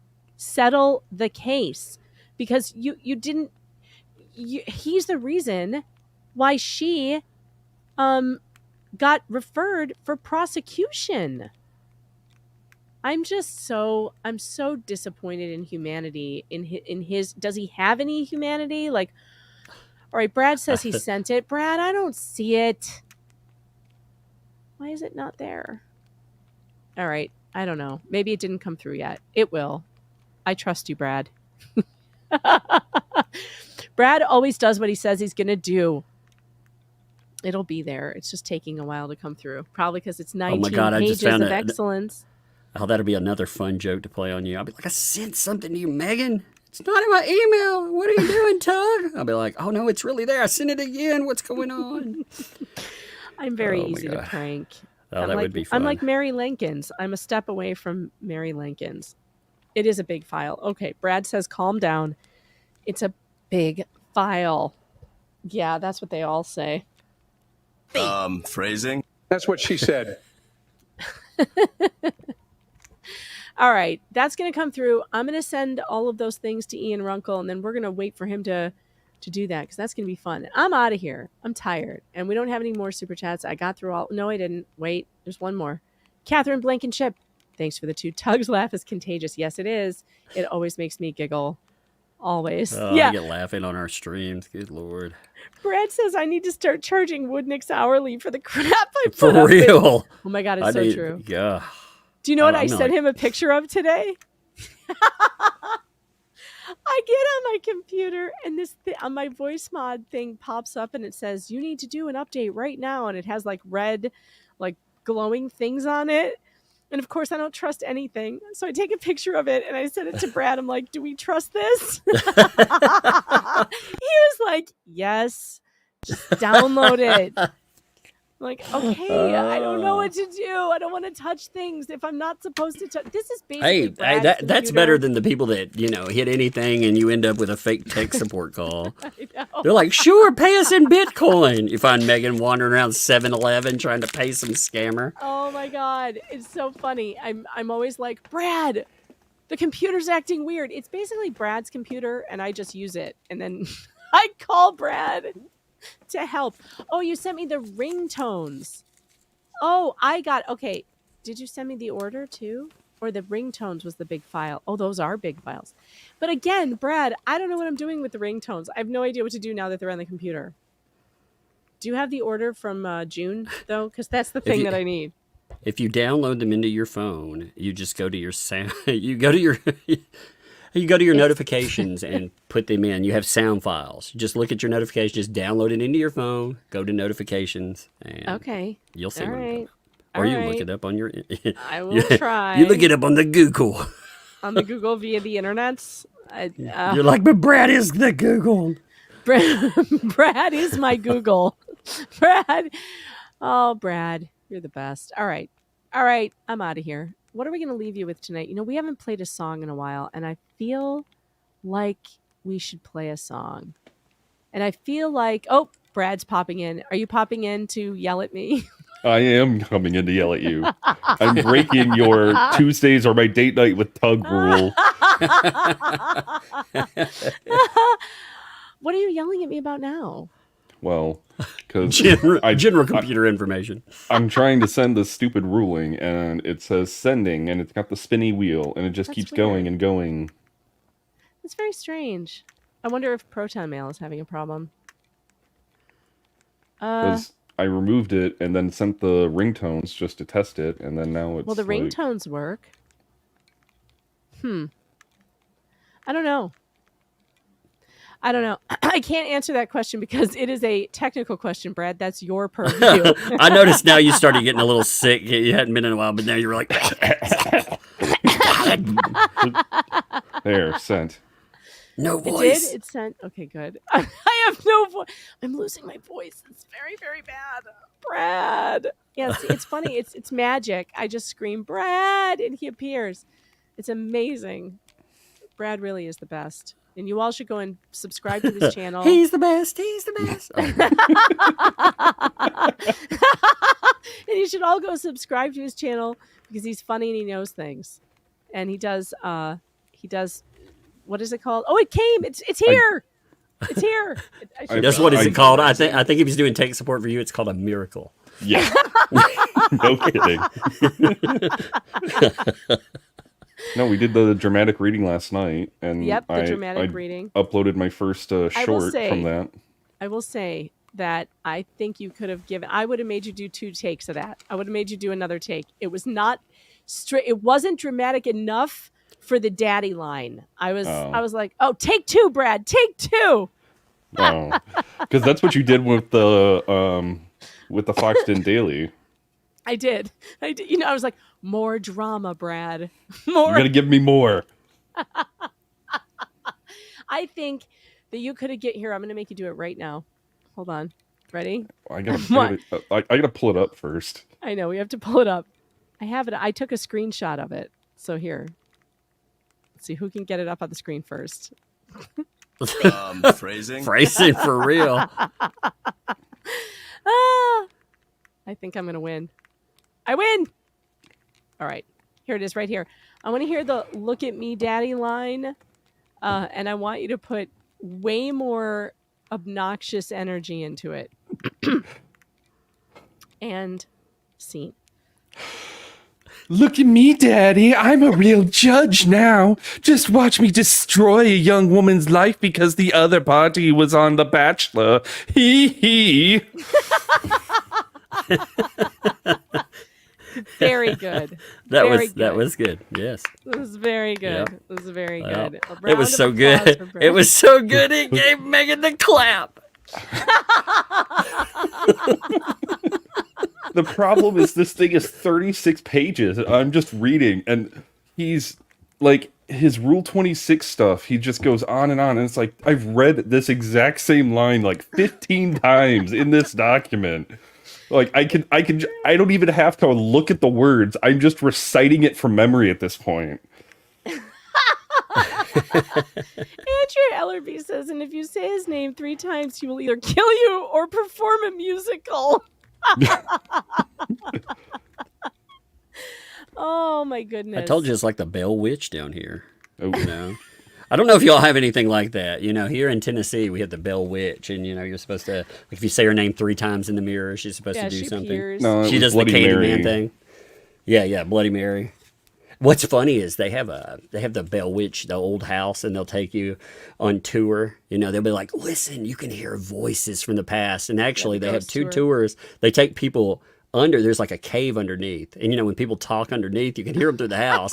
So like, listen, you can hear people, and you can hear them. They'll be like, this cave, it stinks. You know, I'm like, I don't think that's the Bell Witch. Oh, got a kid. Hey, what's up? All right. I'm trying to decide what song to end with here. So let's see. Let's go over to my videos. Which one haven't we heard in a while? Oh, you know what? Since we've been talking about Gingis all night, it's between Tramp Stamp Lawyer or Do You Want to Have a Phone Call? I'm going to let 1 for Tramp Stamp Lawyer, 2 for phone call in the chat. I'm going to let the chat decide. I'm gonna probably jump on with MG. Is he going live? Oh, I wish I could. I want to know his take, but I'm just going to listen and lay in bed and try not to die of this fever. I forgot what my 2 option was. Everybody wants 2. Oh, phone call. Phone call. Everybody wants phone call. Okay. I'm laughing at my littlest daughter will come down and she'll be like, Dad, I fell on my butt. You know, and she's like, kiss it. I'm like, I blow her a kiss. I'm like, I'm not doing that. Here's a kiss. That'll fix it. Then she's laugh at me. She's like, hey. I was like, you didn't even fall down on your butt. No, I didn't. I posted the. Sorry, everyone's like, the link didn't work. I just posted it under Megan's name. It's fine. Cool. I can't believe it, but I can't find it. I can't find phone call. Why can't I find phone call? What did I do with it? It's got to be here. I just named it something else. What did I call it? Woodnick, do you want to have a phone call? It's the best song ever. Do you make a playlist for your calls? Or, yeah, it should be. It's on my playlist. Do you want to have a phone call?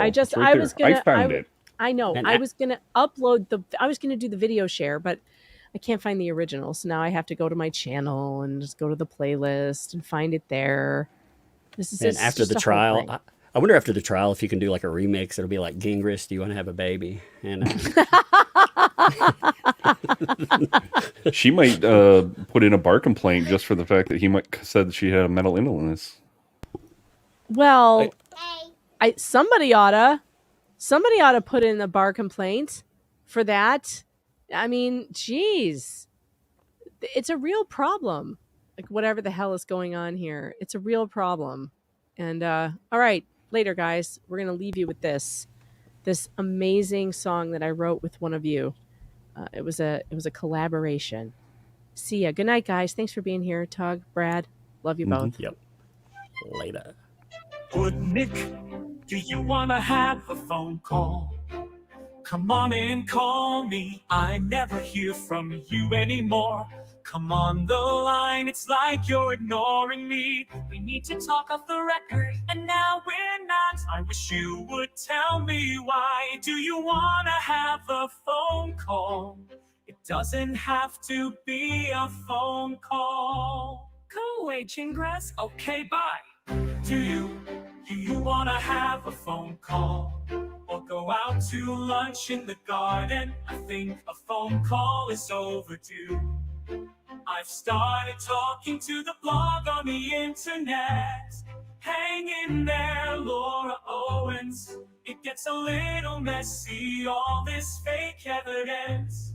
Just watching the hours tick by. Gingis, please, I know you're in the office. People are asking why I'm still on the case. They say I'm a douche canoe, and I'm an idiot. I'm in my office, just give me a call. We only need a phone call. It's about the case, what are we gonna do? Do you want to have a phone call?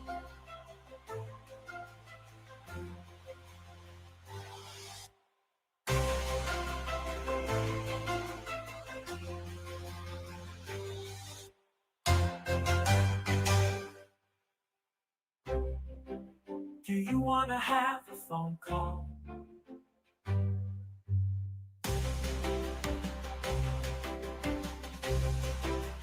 Come on and call me. I never hear from you anymore.